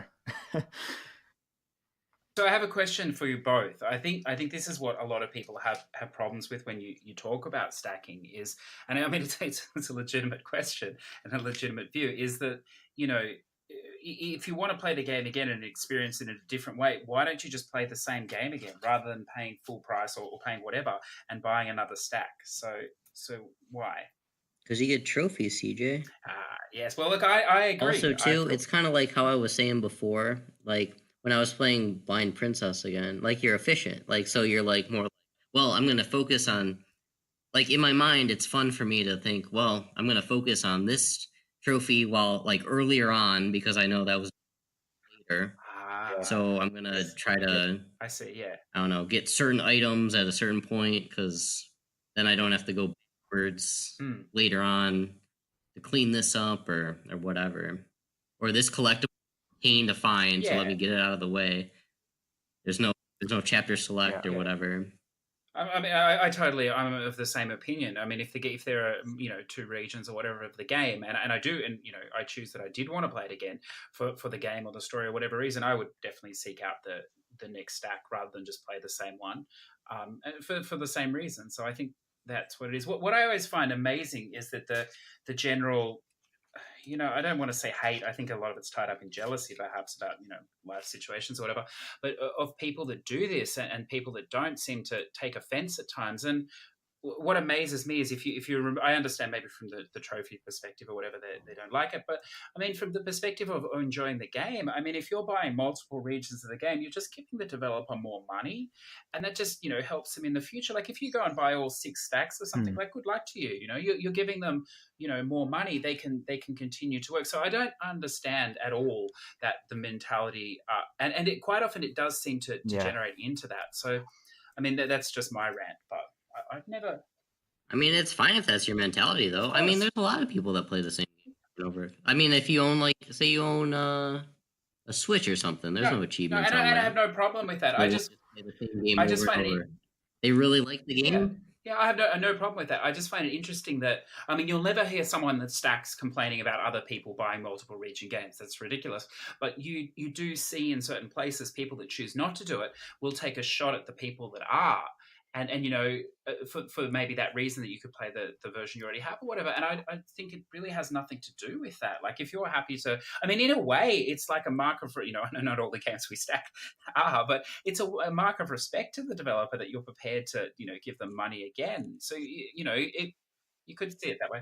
I don't know. I feel like you're taking a shot at the people that don't like stacking. I don't think so. I feel like you're a little biased here. Oh, I mean, I'm definitely biased because I do it, but I think most people take a problem with the fact that people auto pop trophies. So, like with your sound shapes, for example, I don't think, like sure there are people that take, like that do take shots at people who do stack. You know, your Heroes Trials, you know, your Rat games, your sometimes you games. They do take shots at those people. That is for certain. But there are like games like Sound Shapes, I feel like are less popular in the community. With trophy hunters, especially because like they think it's cheap and like you getting the whole 100% 89 trophies in 30 seconds, which stacks across 6 regions. And I think like I love Sound Shapes, great game, loved it, but I do think that some people think it is very cheap and that you don't deserve those platinums, even though you could get them again. You're just choosing the easier route of, you know, going about getting those. There's different types though of people that hunt their trophies, because I mean there's people like us 3 that just want the number. We don't care about how pathetic our venom is. Then there's other people that'll have like well, speak for yourself, Unknown. You've obviously lost all enjoyment from gaming, and this is a purely numbers game. You know, after this you'll be on the stock market probably, but you know, I mean, I don't think that's. Yeah, I don't know. I think it's complicated, perhaps. Hey, I mean, Trophy Apocalypse. I'm still saying Trophy Apocalypse. Get our trophies. I think there's a lot of people that it's just more like, well, I only got like 25 plats, but all I play are like Dark Souls and whatever else. Yeah. So I'm proud of them. You know, like. And then over here we are playing Nubla 2. And all that kind of garbage. Is Nubla 2 bad? I thought Nubla was an alright game. I don't know. I bought it. I have it downloaded and everything like that. I just haven't had the chance to play it yet because I bought it on one of my study breaks, so I haven't had a chance to play it yet. Yeah, yeah. Well, no, I think another interesting point then is so when we talk about stacking games, we're usually talking about shorter games. And I think that opens the can of worms that we were sort of heading down. But you can stack longer games as well. Saints Row you 3. don't have to. Persona 5. Exactly. So I was going to ask you both, like, Final Fantasy yeah, 15. of course. Is there a longer game, NiTRO, that you stacked? That is sort of you wouldn't classify as a short, spam sort of plat like a. Well, I don't think Project Diva is what you'd consider a spam play. That's about 20 No. to 30 hours, and Yeah. I'm going to be doing a third time very shortly. But a game that I haven't worked on for about a year now is Saints Row the Third. I have the I have the rest of the world version 100%ed, and I've got the German version ready to go. I think I've got about a pathetic 5% on it or something like that. But I am planning on doing that soonish. But yeah, that's two of the games which I have played. I'm sure there's more, but take me a while. How about you, Unknown? Have you stacked any longer games? I mean, I've stacked a bunch of like Senrians and stuff like that, but I kind of enjoy them.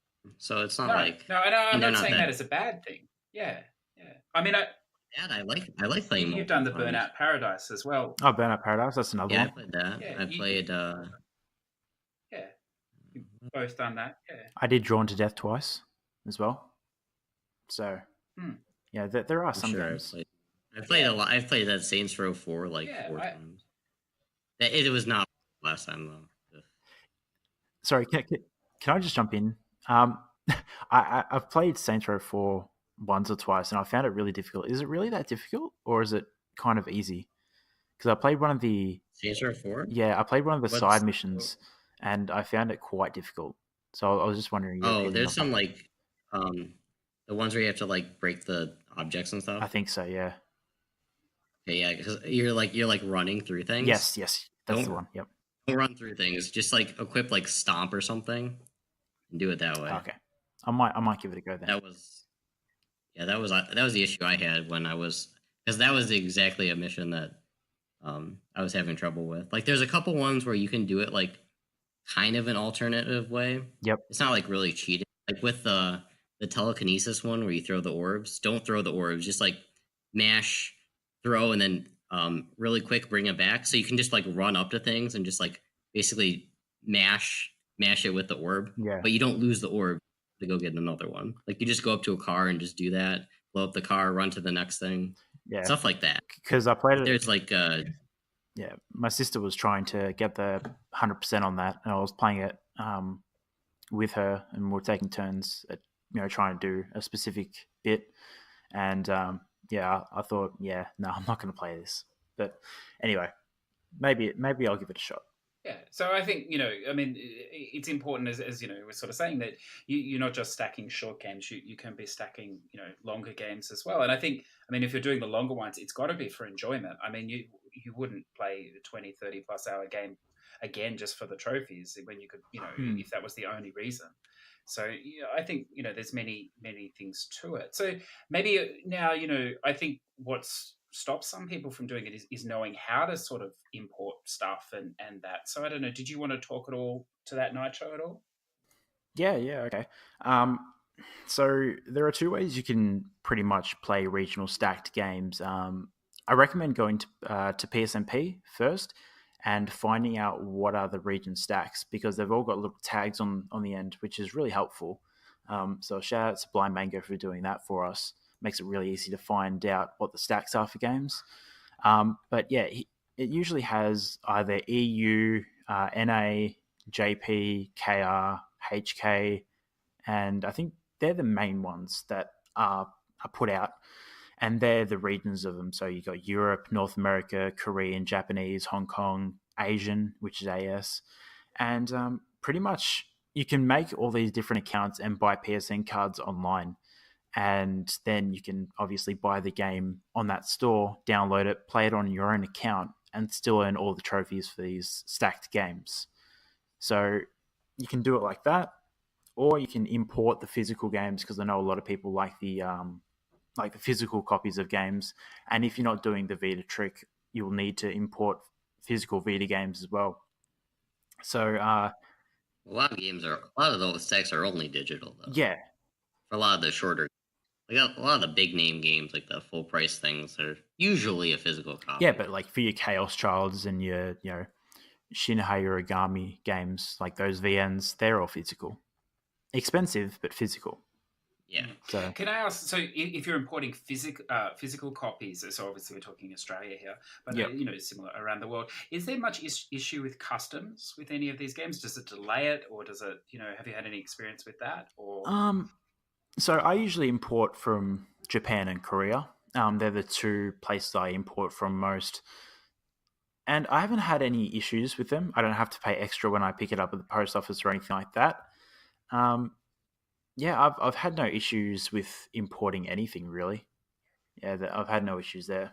And as you say, like importing physical games, it can be quite expensive.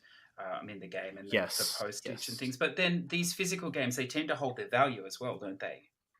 Yeah. So I was looking at Solaris Japan, because they give me or they don't give me. I purchased a lot of Japanese VNs from, and yeah, I was even looking at some PS3 games, which are climbing above $100. $100 Australian this is, so probably about $60 US. And yeah, so like a lot of their PS3 and Vita games do hold their value quite well. And this is pre-owned. We're talking like the new copies can range up to $200 sometimes. Yeah, it's very weird, because like you'll get I don't know, some English release or something, and 6 months later the $60 game is like $30 or $20 the next year or something. But like VNs and stuff, it seems to go opposite in Japan. VNs, it's like they almost never go down. Now, some of the Japanese games, like if you got like, I don't know if this is a good example, but I was thinking, because I'm just thinking this example because I almost bought it and I was like, oh, if I wait, it's going to be down. But like games that are actual games, like, not to say that VNs are not actual games, but like Adventure Time Japanese, probably gonna drop down from their $40 price tag to eventually like 20 or something. But like stuff, it's just visual novels seem to hold their value quite well. And I'm not sure what it is, but when there was a game called Air, that like the AI Air, that released for $50 Australian. And this is during the time where I wasn't employed or anything like that, so I didn't really have an income of money. So I was like, I'll get it when I have some money behind me. And I went to check it last night because I was just interested in how the prices are going. It's jumped up $30 in about a year. So it used to be $50 brand new, and now it's about $89 pre-owned. So actually, I'll just check real quick because I'm interested in how the price is. Oh, then I was also gonna say, if you're gonna use like for like new games, if you're gonna use eBay or something, don't use eBay for like a brand new game, because it's just stupid like markup or whatever. You're still buying through eBay from on eBay from Japan anyway. Just go to a website that sells it. This is gonna be like a $50 game on their website, probably including shipping, as opposed to a $70 game on eBay. Might be free shipping, but hey, I mean, I do find with Solaris as well, the more you buy, the more you get rewarded, because you do get discount codes from Solaris. If you like every couple of purchases you make, you do get some discount codes. So that is another way to save money. If you're only buying like single VNs or single like regional games from Solaris, for example, yeah, they do reward you. Does Solaris sell Korean games as well, or just Japanese? No, just Japanese. Okay, so the Korean Korean market sort of fabled by many sort of trophy horse hunters. So how does that work physically? Like, do you use a shop there, or how do you source them, the physical imports from there? So eBay is your best bet for Korean. Not so much Japanese, but Korean. eBay is your best bet. Otherwise, you can go to Gmarket, which I find is a good source for Korean games as well, because it's like the biggest Korean marketplace over there. So Gmarket or eBay is your best bet.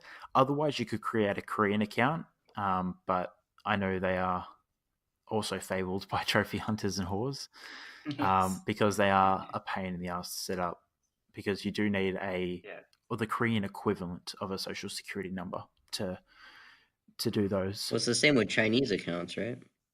Like mainland China, No, you can create Chinese accounts. It's just funding it. it's just getting them funded. Yeah, because you can link to a credit card, aren't they? Yeah. In China. So I think the thing with buying these, I mean, digitally or whatever, is the more extreme a store you're using, like the Japanese or then the Korean or the Chinese further along, the more you're going to have to pay for the game in just changing, in getting codes and stuff like this. The markup is very high. Is that fair to say? That's extremely fair to say. I recently bought the 3 PS3 Steins Gates on the Korean store, and I was charged 183 Australian dollars for it.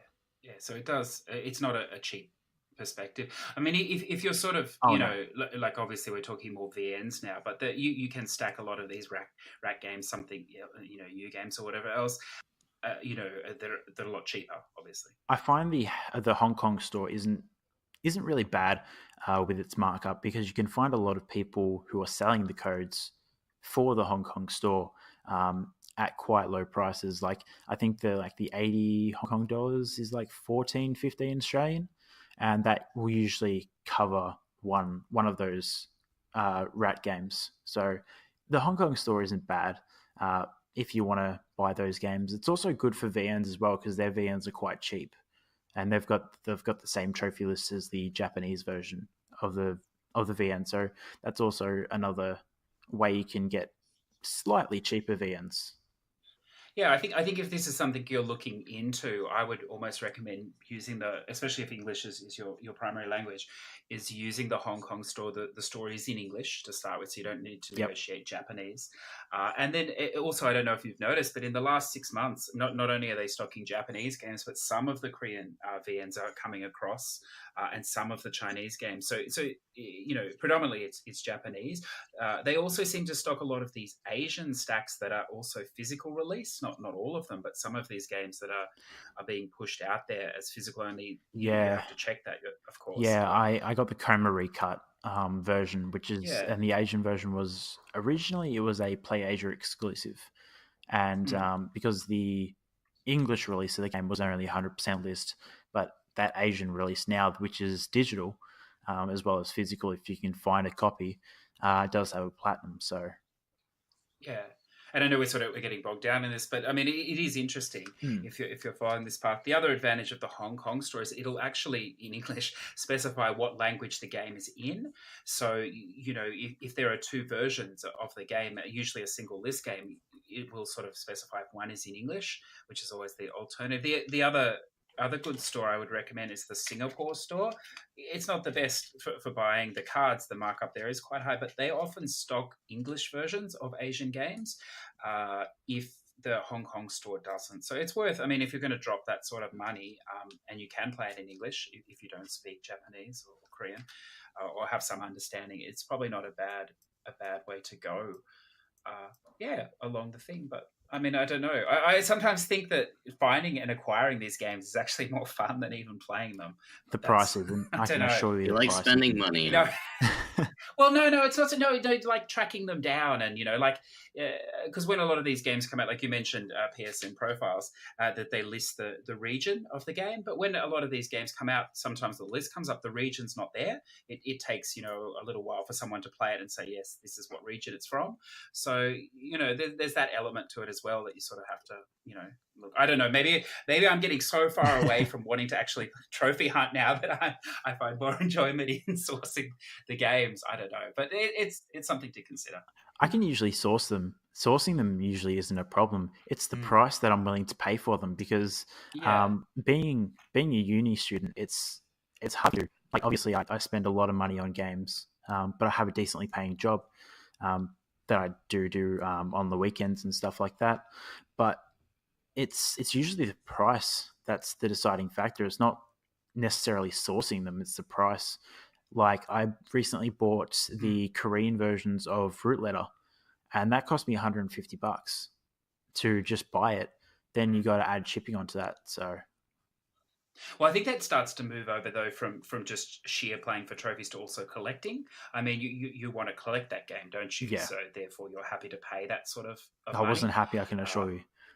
No, well, you're not happy, but I mean, you're buying it. You're not just buying it for the 30 trophies. Yeah. The Sorry. physical stuff, though, I mean, most of it you can just resell. Yeah. It's not super easy, but like you should be able to get most of your money back. I would. Yeah, I have mates as well who do like to play them as well, and they usually, that they say since I've spent such a lot of money on it, they will give me like $10 or something like that. So like that's the advantage of physical over digital, definitely. Yeah, you can share, lend to a friend exactly, without risk of being banned. Yeah, that's right. But so I mean, it's not again we've slipped into the VNs because that's what the three of us are familiar with. So it's not a cheap path. But if you did go, these shorter games, it's not an expensive path either. No. I think so. A lot of people assume that you're earning all these plats and it's costing a fortune. But with all the short games coming out, as you said, 80 Hong Kong for $15, and some of these games sell for some of these $1. Well, yeah, they're selling for 40 Hong Kong, yes. so you get a game for $8 a plat. So it's not really much more expensive than the other stores anyway. If you are a trophy hunter coming up, like, and you want to get, like, obviously number one is probably unattainable for you right now, because if you're just starting out, it's ridiculously high. But if you are wanting to, get your profile like higher, or you want to race to 100 platinums or something like that, I would look out for sales. Check out psprices.com as well, because they have the whole store indexed, and they have all the different regions. You can see what price it's been in the past, if you're getting the best deal, and so forth. So that's some materials that you have at your disposal, which I use quite regularly. Yeah, I'd agree with that. And by if you're sitting on the fence about it and you're thinking, just have a go. It's not difficult to do once you get into it. And if you're not sure, just reach out to somebody. Preferably not someone that never posts anything anywhere, that wants to be left alone. But there are people that are more than happy to provide that information. And just to further what NiTRO said, like if you are starting out, there are so many other games you can do before you look at this. That this can be something you never need to touch. Of course, this is probably something more that either you're a collector or you're trying to push to that sort of higher end where everybody's doing it or whatever. So I mean that's just our look on stacking. I think it presents the other side of it slightly. You might be listening and go, well, this is just insane, these people are just throwing away money doing the same game, which sure, that's fine, there's some merit to that, but it sort of gives you an insight into why we do it. I think obviously the trophies are a large part, but as we said, like the longer games, it's also about enjoyment. So you can you get an insight into what we're doing. And I think that probably links perfectly into our spam of the week. Oh, sorry, unknown. I had a question for you guys. So, do you guys prefer more stacks or less stacks of a game? Like, I'm talking about. I like stacks that don't go unobtainable. Because I was going to do the North American version of Just Dance 2015, which is about 200 hours, and so I was. Yeah, so I was going to do the North American stack, but it went unobtainable. So I'd like stacks. I like the way they are. Like, not too many, but they're not. There's not none that are coming out. There's still stacks of games that are showing their face. Perhaps a better question, unknown, is, and this we could finish this segment on this question. We each of us could quickly answer. How many is the correct number of stacks for a game? How many unknown? Well, I'm more like, okay, so if you see a list on profiles come up for, I don't know, well, because we talked, there's two categories of stacks before. Mm-hmm. Like, if there's a 15-minute plat that comes up and you get a stack of it, are you excited? Or are you like, oh, another stack that I got to do? Jeez. No, I think I'm ambivalent at this point. I mean, it's happening so much. I think, oh, another stack. What a surprise! It's just more like that. Yeah, I think it used to be for me. I was like, oh man, there's another stack. Like I'm happy. Now I think it's just more like, oh, we got another one. You know, I sort like, of think. I mean, because I'm starting to lean more on that side of the fence. Like, oh, really? yeah. I mean, Stack six At the of this? I think it's more of an issue. I mean, you're already towards the top. You're happy, and I'm sort of. I don't even know what I'm doing half the time. Anyway, so it's not a big thing for me, but I think for someone like NiTRO who's trying to climb even higher up the boards, I mean, he really has no choice because any of those players up there are doing every region possible. Yeah. So Yeah, but if you're focused on other people on the leaderboard that are also doing it, that just means you got to do it that's too. exactly my point. It's a wild You goose have to do it chase even at the end just of the day. It's a wild to goose keep chase. where you are. But I like wild Yeah. geese, so Yeah, yeah. But yeah, look, I think personally, I think 6 stacks is enough between say PS4 and Vita 3. I think it's too is much. enough. Yeah, I don't know. I think 6 is fine. I think 6. I think any more than that Yeah, gets any more pretty than full on. 6, and you're looking at the insane number of stacks. But going to how I feel about stacks, like part of me likes the fact that I can do 10% of a level in 15 minutes. Or this is a PSN level I'm talking about. I can do 10% of a PSN level in 15 minutes.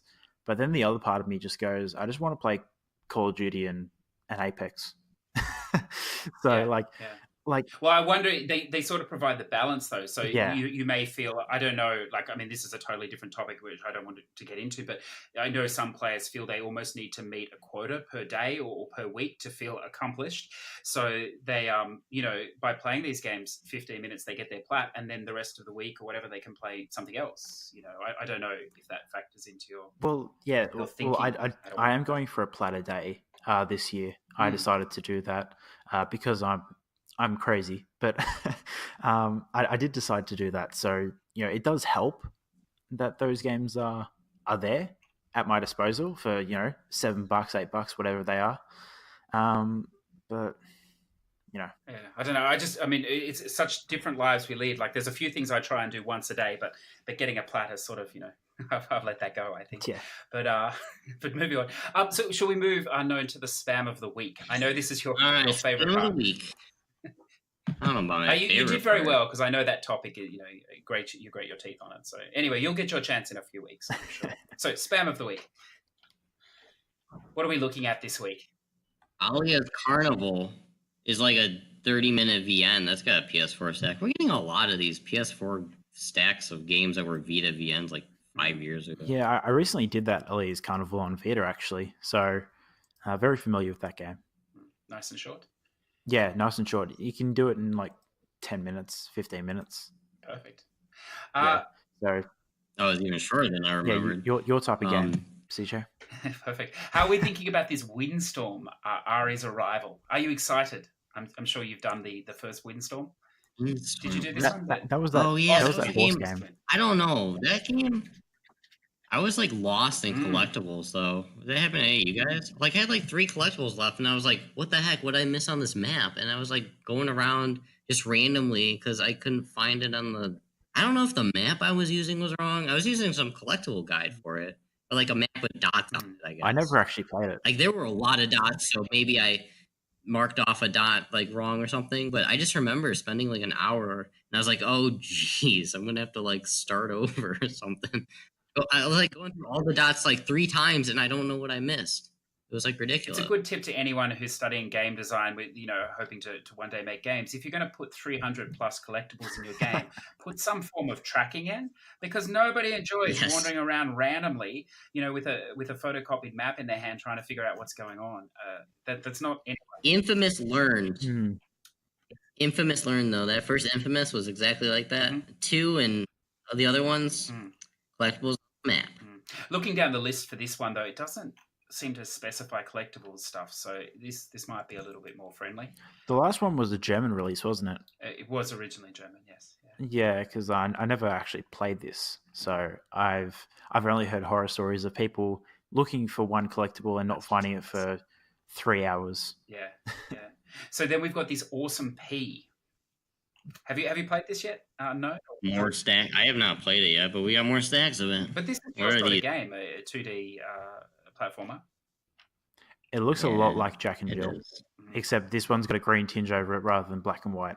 Yeah. Well, don't, as I said, I feel like the black and white is gonna be better than the green on my eyes. Of course, I'm only gonna be staring at the screen for probably like 20 minutes it's a anyway. little So longer than that. 37 minutes is the fastest time on one of the stacks. So It's more involved than Jack and Jill. Yeah, you actually have to do a bit. you actually have to beat the game, do more than level like 2. Yeah. I think it's a game that it requires some skill too. So that sort of ruled me out of that after the first level. But you have to complete it's a all sometimes 29 you levels as opposed to a rat. it's skilled spam. That's correct. Yes. Yeah.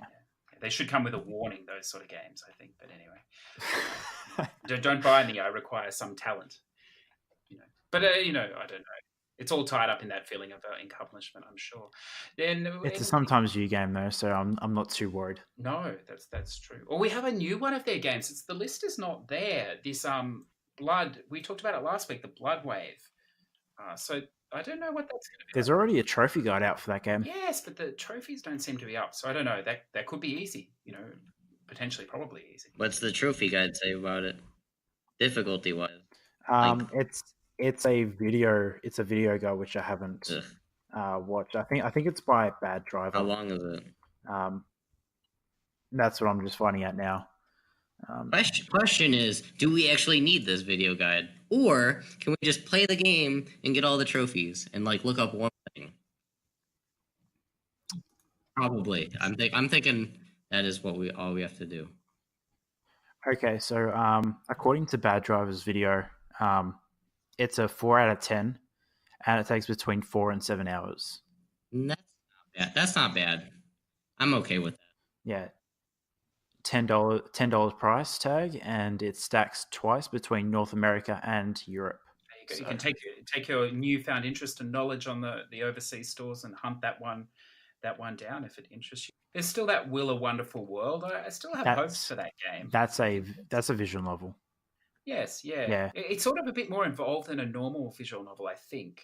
I'm a little different, perhaps. I'm not sure. It's probably more like a root letter thing. I think so. Probably not as many choices as that, but yeah, I was going to do a guide, excuse me, because there was a Steam guide out, but at the time that I looked at doing it, only the Japanese version was available. So and the guide is in English. So I don't know. Maybe we'll get a guide now that the English stack's out. Who knows? Yeah. Let's we'll wait and see. Someone wants a point. Surely they'll jump on that. So then, we mentioned this Cave Digger Riches the other week. Unknown. It had the fantastic pirate hook trophy for blowing up your hand. I don't know if you remember. Yeah, I remember this. It's fun. So it's hard to say because no one has played it. So someone's played it. They're a whopping 24%. But it's hard to say how much they played. That might be a developer testing some things as well. It could be. So that's asking to be played by. Oh, well, hang on. They played for 20 minutes and they got 24%. So that's 5 trophies. I'm all over that. I'll pick that up this afternoon. So I'm sorted. I'll just write that down. That's going to be more than I normally get. 24. There's actually a lot of lists that don't have a plat. There's 1, 2, 4. That's rare in these days. It almost looks like they're trying to make you finish this Kingdom Hearts. They're just keeping this stuff away for the moment. Make me finish Word Search.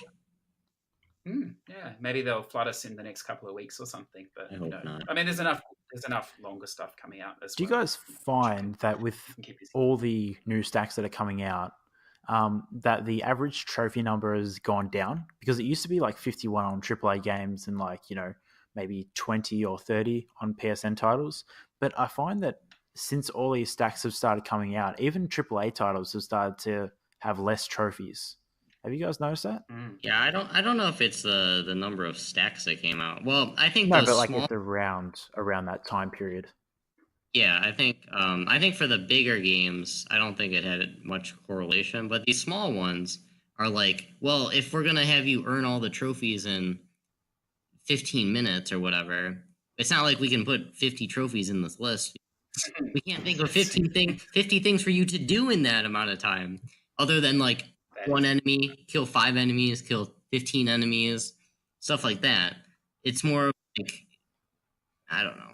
Well, I must admit, I never worried me how many trophies there were because it all adds up to roughly the same number anyway. But because of the current distraction of the great spam hunt teams event, I've started to take notice of how many actual trophies are in the game. So I'm now picking my short games by how many trophies. So I must say I do feel a little disappointed when I, like with the I and me, when I put in the 4 hours to only receive 13 trophies. I didn't think that was very fair.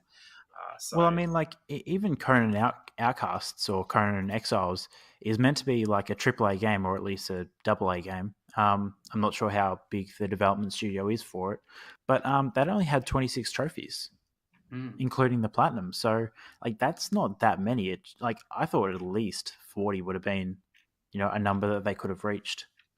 It's a lot better than 11 gold, 1 silver, 1 plat. I see that. Like that's like I see that all the time. Yeah. Well, I mean, I don't know. Sorry, go on. No, please. Oh, I was just going to say, the opposite thing has happened with the Palgi games. They give 31 silvers, 1 gold, and 1 plat. So, yeah, it's a similar type of thing. It just seems totally random, like they almost don't care. I mean, isn't that a trophy? Possibly that's what's happening. But look, or they're lazy and they just want to make simple trophy lists. Yeah, it's possible. That's true too. I think, I don't know, just looking down the list this week, I'm disappointed. This is another week of low quality spam or low grade. There's we talked about 5 things. That's not enough. What are you talking about? I'm looking forward to later in the year where it really that's like 1 a day. Really kicks off. Yeah, if you space it out, but I mean, with Leah's Carnival, Awesome P, you can probably do those 3 plats in in a day, not even in an afternoon. I mean, it's getting harder and harder to earn 30 plats in a day, with these games. They really need to up it a little bit, I think, I mean, that rack game, just pronouncing the name, that should be up there by next week. It could be 6 stacks. I probably can't plat that, but, some people will be able to, so...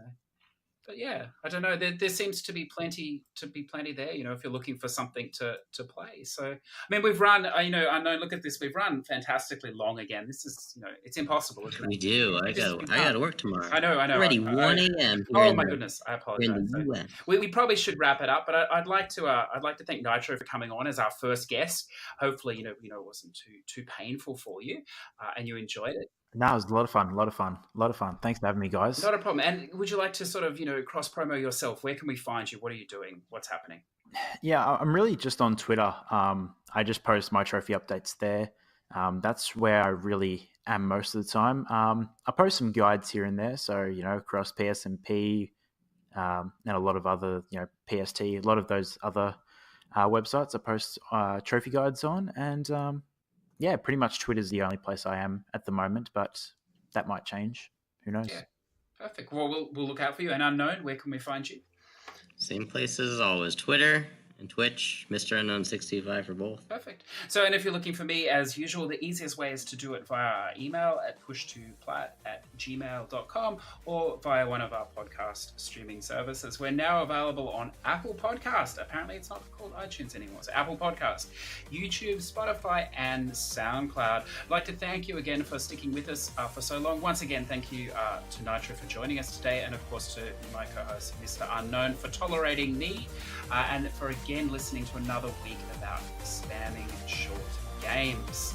I promise that soon you will have your revenge on me as we come along. But thanks, guys, and yeah, I think we can wrap it up there. Thank you. Catch up. All right, see you, everybody.